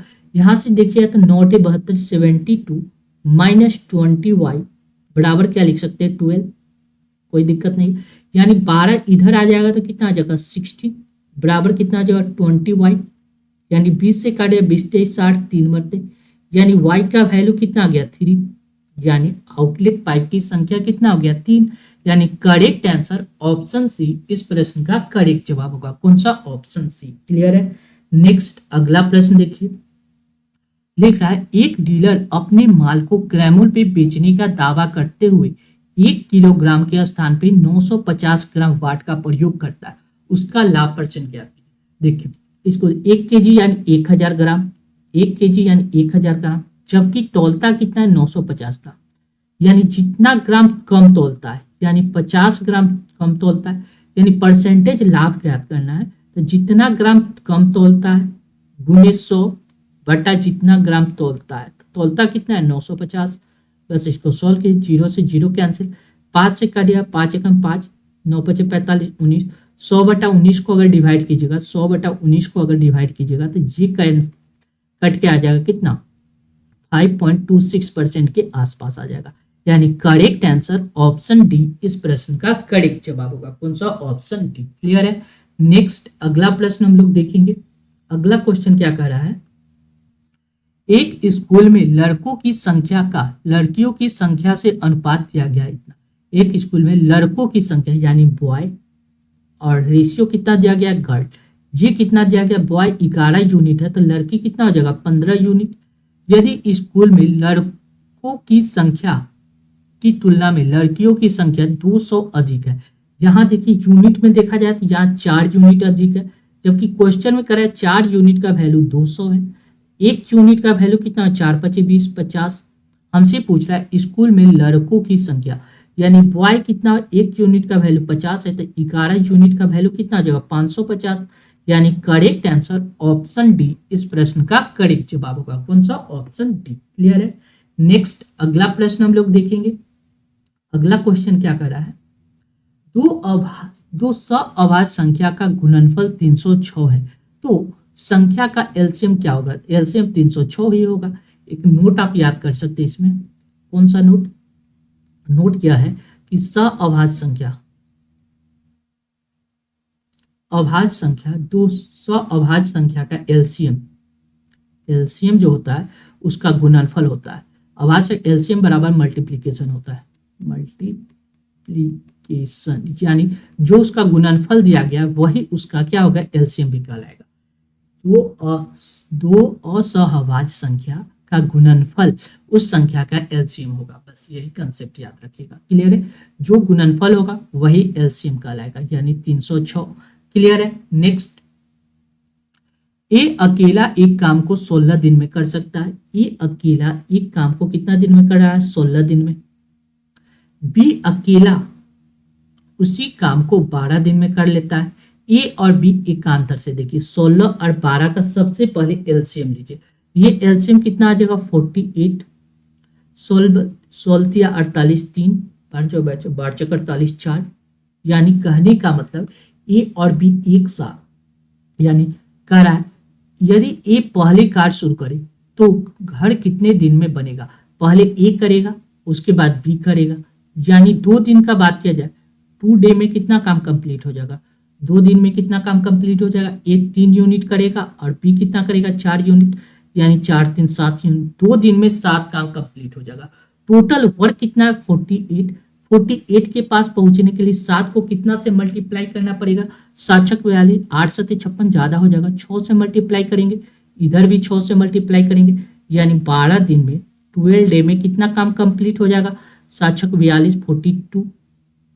अब देखिए टोटल वर्क कितना है, टोटल वर्क कितना है, टोटल वर्क है 48, जिसमें से 42 तक काम कंप्लीट हो गया, तब बचा कितना, 6 काम बच गया। अब देखिए अब किसका बारी है, ए का बारी है। ए आएगा और कितना काम कर लेगा, ए आएगा और 3 काम कर लेगा, 6 में से 3 चला गया तो बचा हुआ काम कितना हो जाएगा, 3, यानी ए 1 दिन में, यानी 13 दिन में 13 डे में कितना काम कंप्लीट हो जाएगा, 13 डे में 3 काम ए कंप्लीट कर लेगा, यानी 42 और 3 45। बचा हुआ काम कितना हो जाएगा, 5 3 8, 3 यूनिट। ये 3 यूनिट काम कौन करेगा, बी, यानी 3 यूनिट काम, 1 यूनिट काम को 3/4 दिन में करेगा बी, 3/4 दिन में। बस इसको सॉल्व कीजिए, यानी 13.3/4 डे, 3/4 डे, यानी एक्चुअल काम कितना दिन में होगा, 13.3/4 दिन में, यानी ऑप्शन बी इस प्रश्न का करेक्ट जवाब होगा। कौन सा, ऑप्शन बी। क्लियर है। नेक्स्ट, 3 वर्ष पूर्व खरीदी गई एक मशीन का मूल्य 15% वार्षिक दर से ह्रास होता है। देखिए 5% का फ्रैक्शन वैल्यू कितना होता है, 5 दूना 10, 1/20, और इसका कितना गुना है, 3 गुना है, 3 गुना, यानी 15% का फ्रैक्शन वैल्यू कितना हो जाएगा, 3/20। ये बात तो क्लियर है। आगे क्वेश्चन में क्या करा है, यदि इसका वर्तमान मूल्य इतना है तो 4 वर्ष बाद इसका मूल्य कितना, हर 1 साल पे 15% का क्या हो रहा है, कमी हो रहा है, यानी 4 साल के बाद उसका मूल्य कितना हो जाएगा, प्रेजेंट प्राइस कितना जा गया, 512 और कितना 0, 1 2 3 4 0। हर 1 साल के बाद क्या कर रहा है, 15% का कमी हो रहा है, यानी 15% कमी, यानी 20 में 3 का कमी, यानी 1 साल के बाद ये हो जाएगा 17/20। फिर अगला साल जाएगा तो फिर 17/20 हो जाएगा, फिर अगला साल जाएगा तो 17/20, फिर अगला साल 17/20, यानी ओवरऑल देखा जाए ये आ जाएगा आपको कितना, 4 साल। देखिए अब यहाँ पे हमको क्या करना है, इसको सिंप्लीफाई करना है। देखिए कितना 0 है, 0 की संख्या अगर चेक कीजिएगा, ये 1 2 3 4, 4 0 से 4 0 यहाँ से कैंसिल, 1 2 3 4, 2 दूना 4, 4 दूना 8, 8 दूना 16, 16 से 512 को अगर डिवाइड कीजिएगा तो ये कट जाएगा आपको कितना 32 मरते, यानी 32 मरते, यानी 32 32 मल्टीप्लाई, देखिए 17 को 17 से मल्टीप्लाई कीजिएगा, यानी 17 का स्क्वायर कितना होता है 289, 289 मल्टीप्लाई, फिर 17 को 17 से मल्टीप्लाई कीजिएगा 289। ठीक, अब देखिए ये देखिए ये 289 को 289 से मल्टीप्लाई कीजिएगा, यानी कहने का मतलब 289 का स्क्वायर है, 289 का स्क्वायर लिख सकते हैं। तो इसको आप दो भाग में बांट दीजिए। कैसे 289 का स्क्वायर निकालेंगे, इसको दो भाग में बांट दीजिए 28 और 9। तो देखिए 28 यानी 28 का स्क्वायर कीजिएगा तो ये कितना आता है 784, 28 का स्क्वायर 784 और 9 का स्क्वायर कितना होता है 81, 9 का स्क्वायर 81। क्लियर है। अब आपको क्या करना है, इन सभी को मल्टीप्लाई करना है। 28 को 9 से मल्टीप्लाई कीजिए, 28 को 9 से मल्टीप्लाई कीजिए, ये आ जाएगा कितना 9 72 के 2 हासिल 7, 9 दूना 18, 18 और 7 25 यानी 252, यानी 28 को 9 से मल्टीप्लाई, जो रिजल्ट आया उसको फिर 2 से मल्टीप्लाई कीजिए, यानी 12, यानी 2 से मल्टीप्लाई कीजिए तो 2 दूना 4, 5 दूना 10 के 0, 2 दूना 4 1 5, 504। अब यहाँ से एक डिजिट छोड़ के यहाँ से लिखनी है 405। अब इसको ऐड कीजिएगा तो ये आ जाएगा 1, 8 2 10 2 12 के 2 हासिल 1, 4 1 5। ठीक है, 8 2 10, 10 3 13 के 3 हासिल 1, 7 1 8। ये आ गया आपको किसका, ये 289 का स्क्वायर, यानी इसमें 32 में 32 में 289 को 289 से मल्टीप्लाई किए तो 8 3 5 2 1। अब इसको मल्टीप्लाई कीजिएगा, 2 में 1 से मल्टीप्लाई कीजिएगा, यूनिट डिजिट 2 है, यानी अब इसको सॉल्व करना है। तो सॉल्व करके देखिएगा और आपको इसका करेक्ट आंसर आ जाएगा। देखिए हमने क्या किया, सॉल्व करने में पूरा सॉल्व नहीं करना है, 21 और 32 बस हम इतना ही सॉल्व करके देखते हैं इतना रिजल्ट देता है। 2 एकम 2 और 2 दूना 4, ठीक है, 3 एकम 3 यानी 2 और 7, यूनिट डिजिट लास्ट 2 डिजिट क्या होगा 72, लास्ट 2 डिजिट क्या आएगा 72, यानी लास्ट 2 डिजिट 72 ऑप्शन बी में आ रहा है। यानी इन सभी को मल्टीप्लाई कीजिएगा तो ये रिजल्टेड वैल्यू आपको कितना देगा 2672, 672, यानी करेक्ट आंसर ऑप्शन बी इस प्रश्न का करेक्ट जवाब होगा। कौन सा, ऑप्शन बी। चलिए अब नेक्स्ट क्वेश्चन हम लोग देखते हैं। अगला प्रश्न क्या कर रहा है, लिख रहा है ए बी और एवं सी का औसत दिया गया है 35। कहने का मतलब ए प्लस बी प्लस सी इन तीनों का सम कीजिएगा तो ये कितना हो जाएगा 35 को 3 से मल्टीप्लाई कीजिए, मानते हैं 15 के 5 हासिल 1, 4 से 12 1 13, यानी 135 कितना आ जाएगा 135 135। क्लियर है।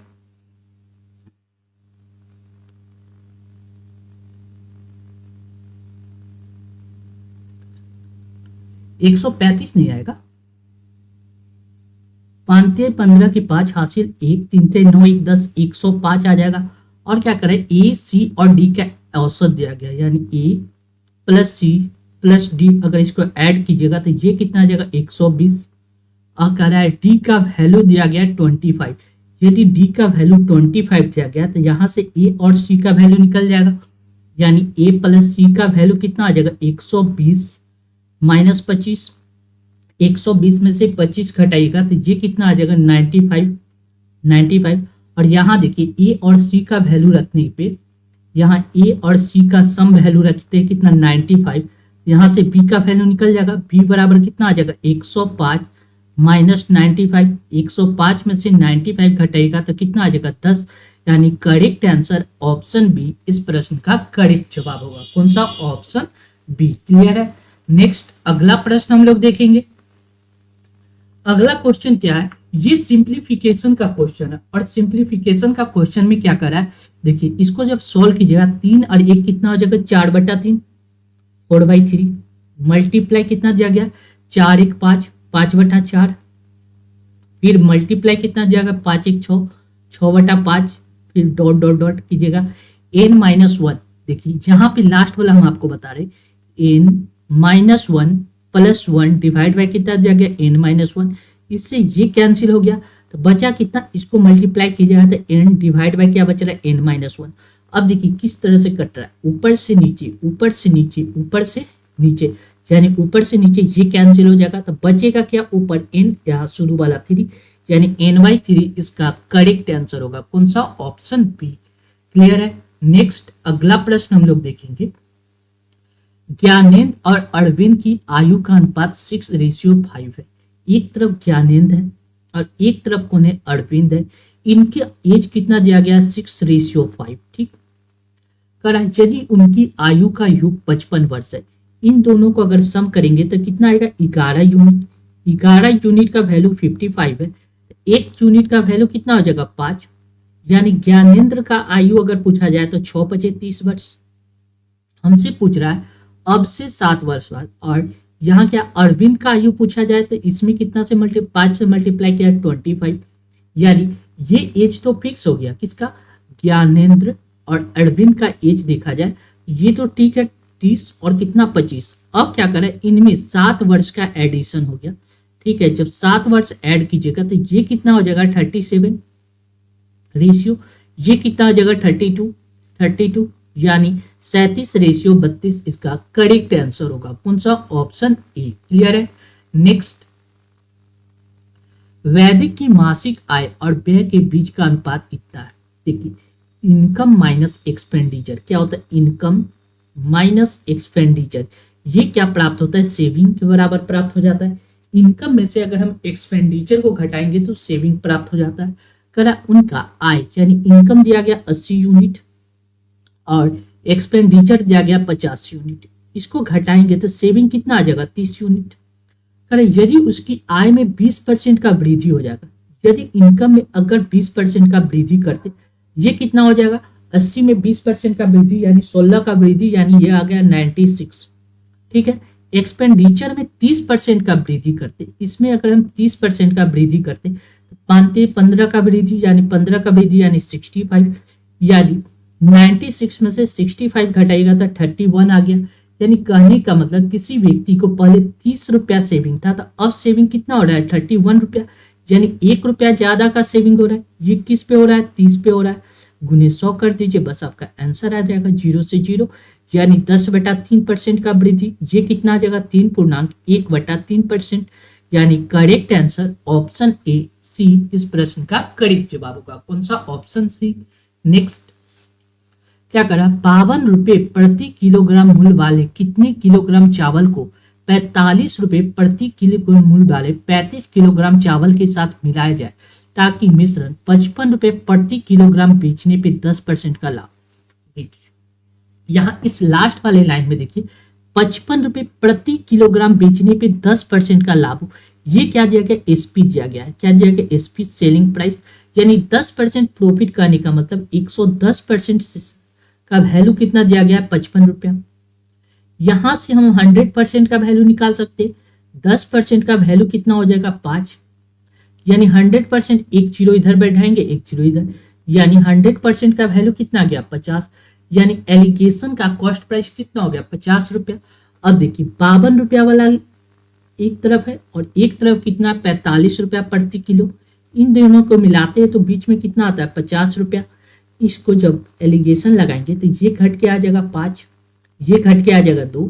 अब क्या कर रहा है, 45 रुपए प्रति किलोग्राम वाले 35 किलोग्राम, यानी 2 यूनिट का वैल्यू कितना दिया गया, 35 केजी, 35 केजी।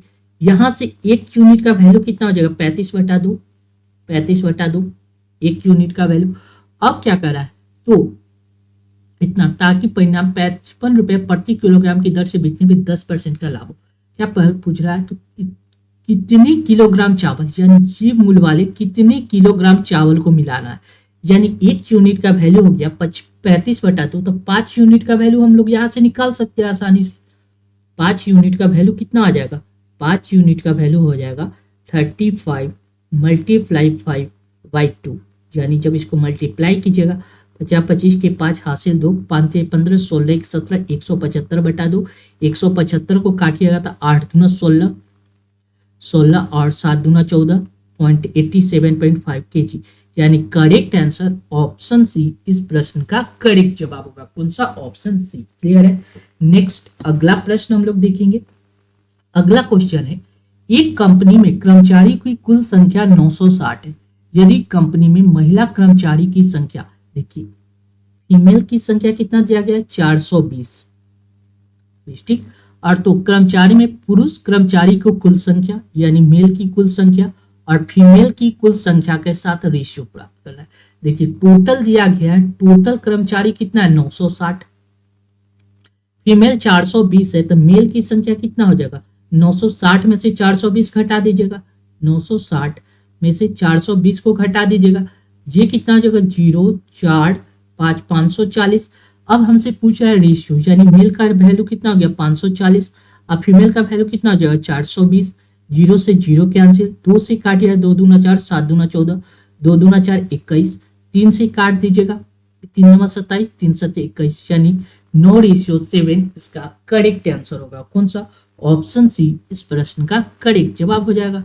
नेक्स्ट अगला प्रश्न हम लोग देखेंगे, क्या करा है, निम्नलिखित को सरल कीजिए, सिंप्लीफाई करना है इसमें। तो देखिए सबसे पहले क्या करते, ऊपर एलसीएम ले लेते, कितना 7 या 21, ठीक है, यानी 6 या 18 प्लस कितना हो जाएगा 7 दूना 14, कोई दिक्कत नहीं, डिवाइड बाई, यहाँ पे एलसीएम लेंगे तो ये एलसीएम कितना आ जाएगा 6 और 20 का एलसीएम लीजिएगा तो ये एलसीएम आपको 60 आ सकता है, 60 एलसीएम आ जाएगा, 60 एलसीएम लेंगे, 14 60 10 और 20 60 3 3 9, यानी 9 आ गया। ऊपर सॉल्व कीजिएगा तो 18 और 14 कितना हो जाएगा, 18 और 14 हो जाएगा आपको 32, 8 2 10 2 12 के 2 हासिल 1 1 2 3 32, 32 बट्टा कितना आ जाएगा 21, मल्टीप्लाई ये नीचे वाला ऊपर चल जाएगा 60 बट्टा 1, बस इसको सॉल्व कीजिए आंसर आ जाएगा। 3 से काट दीजिएगा, 3 दूना 6 और 3 7 21, 7 मरते, यानी ऊपर सॉल्व कीजिएगा तो 0 4 6 640 बटा 7, यानी करेक्ट आंसर ऑप्शन डी इस प्रश्न का करेक्ट जवाब होगा। कौन सा? Option D. क्लियर है। नेक्स्ट अगला प्रश्न हम लोग देखेंगे, प्रिया की वर्तमान आयु के 2 गुने और जया की वर्तमान आयु का योग 48 वर्ष है। प्रिया और जया की वर्तमान आयु का योग 48 वर्ष है, ठीक है। क्वेश्चन हमें समझिए और इसको लिखने का कोशिश कीजिए। प्रिया की वर्तमान आयु के 2 गुने, यानी प्रिया का जो वर्तमान आयु है उसका 2 गुना और जया की वर्तमान आयु का योग प्लस जया, इन दोनों का योग कीजिएगा, ये कितना दिया गया 48। संजय की आयु वर्तमान में जया की आयु से 2 गुना है, यानी संजय की आयु जो है वर्तमान में जया की आयु का कितना गुना है 2 गुना है, कोई दिक्कत नहीं है। मोहित की वर्तमान आयु, मोहित का जो वर्तमान आयु है वो क्या है, मोहित की वर्तमान प्रिया की वर्तमान आयु से 4 वर्ष अधिक है, मोहित का वर्तमान आयु प्रिया के वर्तमान आयु से 4 वर्ष अधिक है। संजय और मोहित की वर्तमान आयु का योग 46 वर्ष है, संजय प्लस मोहित इन दोनों को वर्तमान आयु का योग 46 वर्ष है। क्लियर। तो प्रिया और जया की वर्तमान आयु का योग ज्ञात कीजिए।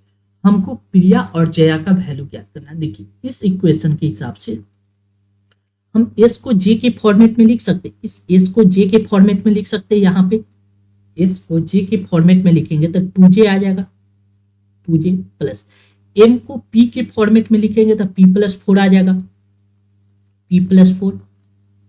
क्लियर। ये कितना दिया गया 46, कहने का मतलब 2j प्लस p बराबर कितना आ जाएगा 42। ये एक पहला इक्वेशन है, एक इक्वेशन ये दूसरा इक्वेशन बन गया। अब पहला और दूसरा इक्वेशन को देखिए,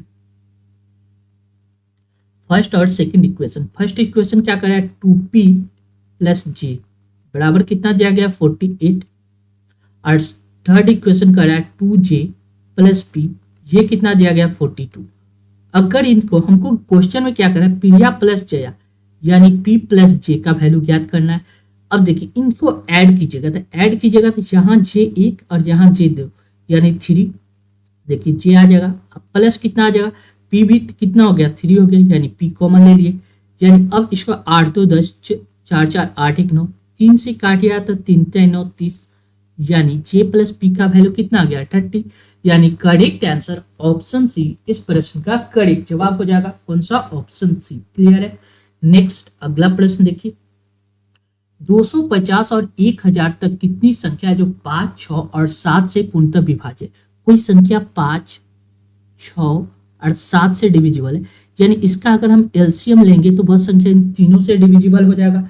सबसे पहले एलसीएम लेंगे तो 6×5 = 30, 6×5 = 30 आ जाएगा और 5×3 6×5 आ गया, 6×5 और 7×21 यानी एलसीएम कितना आ जाएगा 210। एलसीएम कितना आ जाएगा 210। क्लियर है? यानी कहने का मतलब सबसे छोटी संख्या कितना है क्या 210। हमको संख्या कितना चाहिए 250 से बड़ा, 250 से बड़ा और 1000 तक, 1000 तक यानी 210 तो इससे छोटा है। यानी 210 में अगर हम 2 से मल्टीप्लाई करेंगे ये कितना आ जाएगा 0 2 420। 210 को अगर हम 3 से मल्टीप्लाई करेंगे ये कितना आ जाएगा 3 दूना 6 360। 210 को अगर हम 4 से मल्टीप्लाई करेंगे ये कितना आ जाएगा 0 4 4 दूना 8। 210 को अगर हम 5 से मल्टीप्लाई करेंगे ये कितना आ जाएगा 0 5 5 दूना 10। यानी ये संख्या 1000 से बड़ा हो रहा है, ये संख्या तो नहीं होगा। यानी होने वाली संख्या कितना 1 2 3 यानी 3 ऐसी संख्या है जो 250 और 1000 के बीच में, यानी ऑप्शन डी इसका करेक्ट आंसर होगा। कौन सा? Option D. या ये तो हो गया थिंकिंग प्रोसेस। यदि अगर ऐसे न बना के आप इस तरह भी बना सकते हैं। सबसे पहले क्या कीजिए 1000 1000 इसका एलसीएम कितना लिया 210, 210 से डिवाइड कीजिए, ठीक, माइनस कीजिए 250 को 210 से डिवाइड कीजिए और डिवाइड करने पे ऑलवेज क्या लेंगे पूर्णांक संख्या लेंगे। पूर्णांक में जो संख्या आएगा उसी को हम लोग लेंगे। क्लियर है? 210 को अगर काटिएगा तो ये कट जाएगा आपको कितना 4 मरते। क्लियर है? यानी 4 पॉइंट समथिंग आएगा 4 मरते और इसको काटिएगा तो 1 पॉइंट समथिंग आएगा। यानी 4 में से 1 घटाइएगा तो ये कितना आ जाएगा 3। यानी करेक्ट आंसर ऑप्शन डी इस प्रश्न का करेक्ट जवाब होगा। नेक्स्ट अगला प्रश्न हम लोग देखेंगे। अगला क्वेश्चन क्या कर रहा है देखिए, निम्नलिखित में से वह छोटी वर्ग संख्या ज्ञात कीजिए जो 6 9 12 13 और 15 से पूर्णतः डिविजिबल है। यानी इसका एक मेथड है कि इन सभी का एलसीएम लीजिए और जो प्राप्त होगा उसका स्क्वायर का मल्टीपल चेक कीजिए। ये तरीका है, लेकिन हम वैसे नहीं करेंगे। हम लोग क्या करेंगे डिविजिबिलिटी रूल लगाएंगे। देखिए डिविजिबिलिटी रूल में क्या कर रहा है, कोई संख्या 9 से कब डिविजिबल है, जिसका सम 9 का डिविजिबिलिटी रूल कहता है जिसका सम अगर 9 से डिविजिबल है तो वह संख्या क्या होगा 9 से डिविजिबल होगा। सबसे पहले देखिए 7 3 10 1 11 क्या ये 9 से डिविजिबल नहीं, यानी ऑप्शन ए नहीं होगा। 6 2 8 1 9 9 से ये हो सकता है, इसको होल्ड रखिए, ठीक है। अब देखिए 6 4 10 10 5 15 क्या 9 से डिविजिबल है, नहीं है, यानी ऑप्शन सी भी नहीं होगा। देखिए 5 1 6 6 2 8 8 1 9 यानी ऑप्शन डी। यानी दो संख्या हो सकता है, या तो ऑप्शन बी होगा या ऑप्शन डी होगा। अब ऑप्शन के हिसाब से ऑप्शन लेते हैं बी। बी में क्या करते हैं, इसमें सबसे यूनिक डिजिट हमको कितना लगा है 13 13 का डिजिट चेक कर देते हैं। यानी 621 को 00 000 दिया गया, इसको 13 से डिवाइड करेंगे तो ये आ जाएगा कितना 13 चक्का 52 52 यानी 0 1 63 91 13 14 63 91 91 0 1 10 बच रहा है, यानी 0 63 91 91 यानी 10 में से 1 या 9 और ये क्या कैंसिल और ये आ जाए, ये भी नहीं कटेगा तो 6 78 78 यानी ये संख्या क्या होगा 13 से डिविजिबल नहीं है, यानी ऑप्शन बी तो नहीं होगा। यानी क्या बच रहा है ऑप्शन डी, यानी केवल डी ऐसा आंसर होगा जो इन सभी से डिविजिबल होगा। अगर आप क्या कीजिए 13 से डिवाइड करके भी देख सकते हैं कितना 1521 को ही 13 से डिवाइड कीजिए, इसमें 1 2 0 तो इसको एक मरते लगेंगे 13 तो बचेगा कितना 2 13 दूना 26 26 तो नहीं लगेगा, एक ही मरते लगाएंगे तो ये बच जाएगा 13, ये बच जाएगा आपको कितना 9 और एक आ जाएगा 13 7 91 यानी यहाँ तक क्या आंसर 00 उतार दीजिए। यानी ऑप्शन डी केवल ऐसा आंसर है जो इन सभी से डिविजिबल है, यानी करेक्ट आंसर ऑप्शन डी हो जाएगा। नेक्स्ट अगला प्रश्न देखिए, ये क्वेश्चन समझिए। एक टैंक में 2 प्रवेश पाइप है, यानी 2 पाइप ऐसा है जो उसको में इनपुट करता है, ठीक है।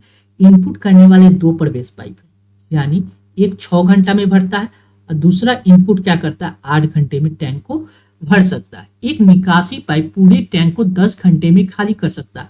एक आउटलेट पाइप है वो क्या करता है 10 घंटा में खाली कर देता है। जब इन तीनों का एलसीएम लीजिएगा तो ये आ जाएगा 120 120। क्लियर है। 6 से काटिएगा तो 6 दूना 12 20 यूनिट एक बार में। 8 से काटिएगा तो 15 यूनिट। 10 से काटिएगा तो 12 यूनिट खाली करता है। ये बात फाइनल हो गया।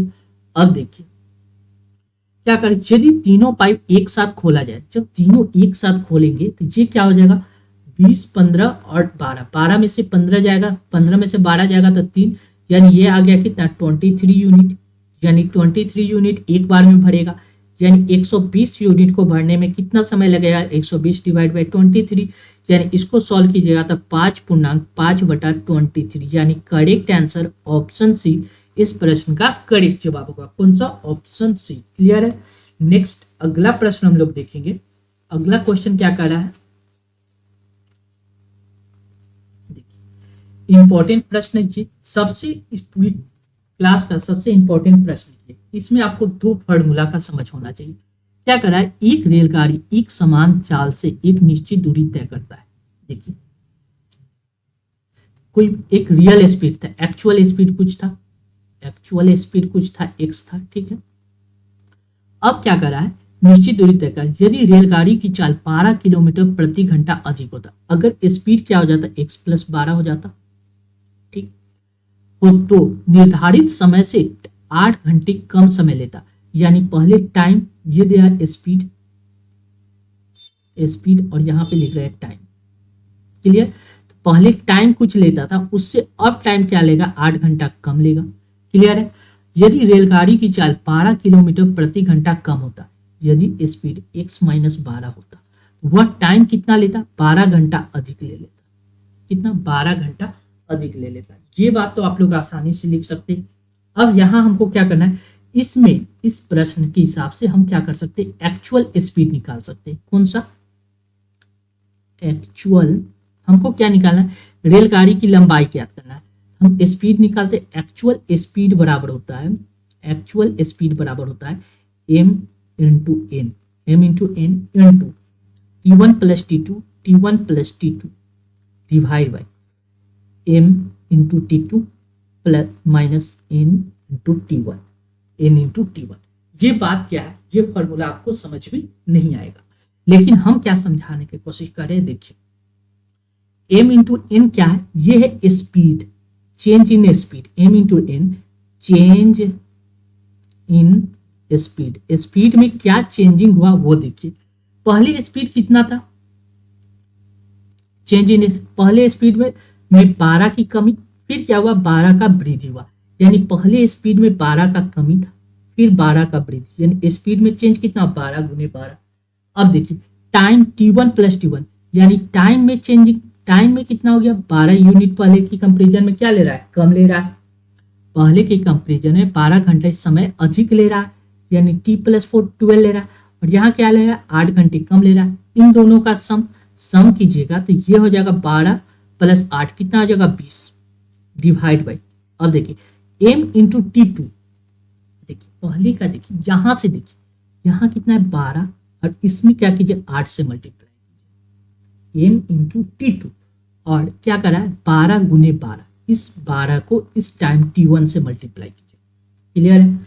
यानी यहाँ पे आप कुछ भी लिख सकते हैं, कोई दिक्कत नहीं। अब इन दोनों का डिफरेंस निकालना है, हम क्या करेंगे मोड लगा के डिफरेंस निकाल।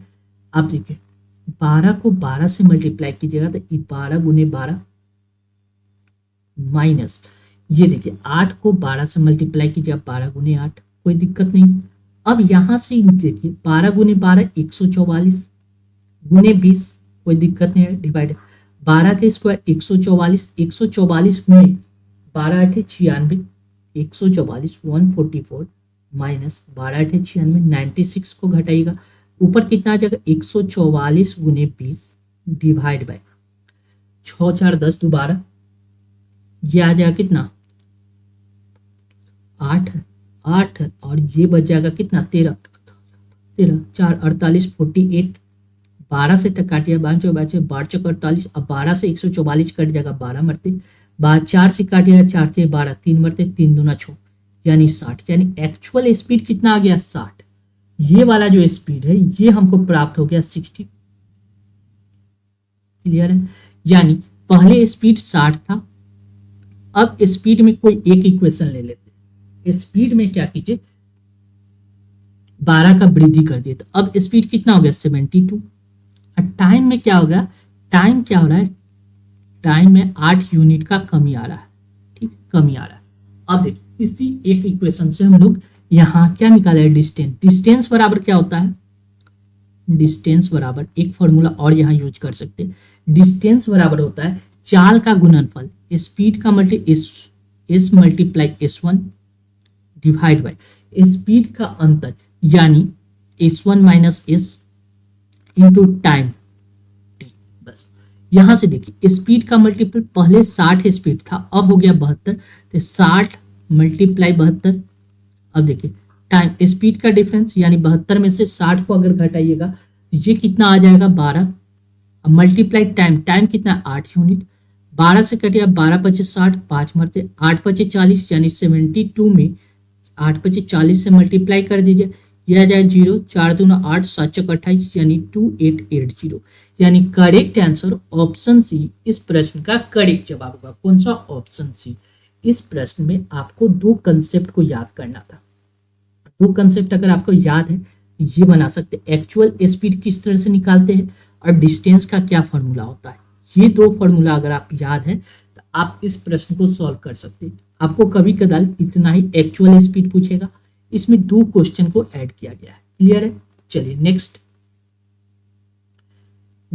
क्या कर रहा है, thank you for watching this video. ऐसे ही इंपॉर्टेंट वीडियो पाने के लिए अपने channel PSC Bihar state exam को सब्सक्राइब कर ले, साथ ही इस वीडियो को ज्यादा से ज्यादा शेयर करें ताकि लोगों के बीच यह वीडियो आसानी से पहुंच सके। Thank you once again.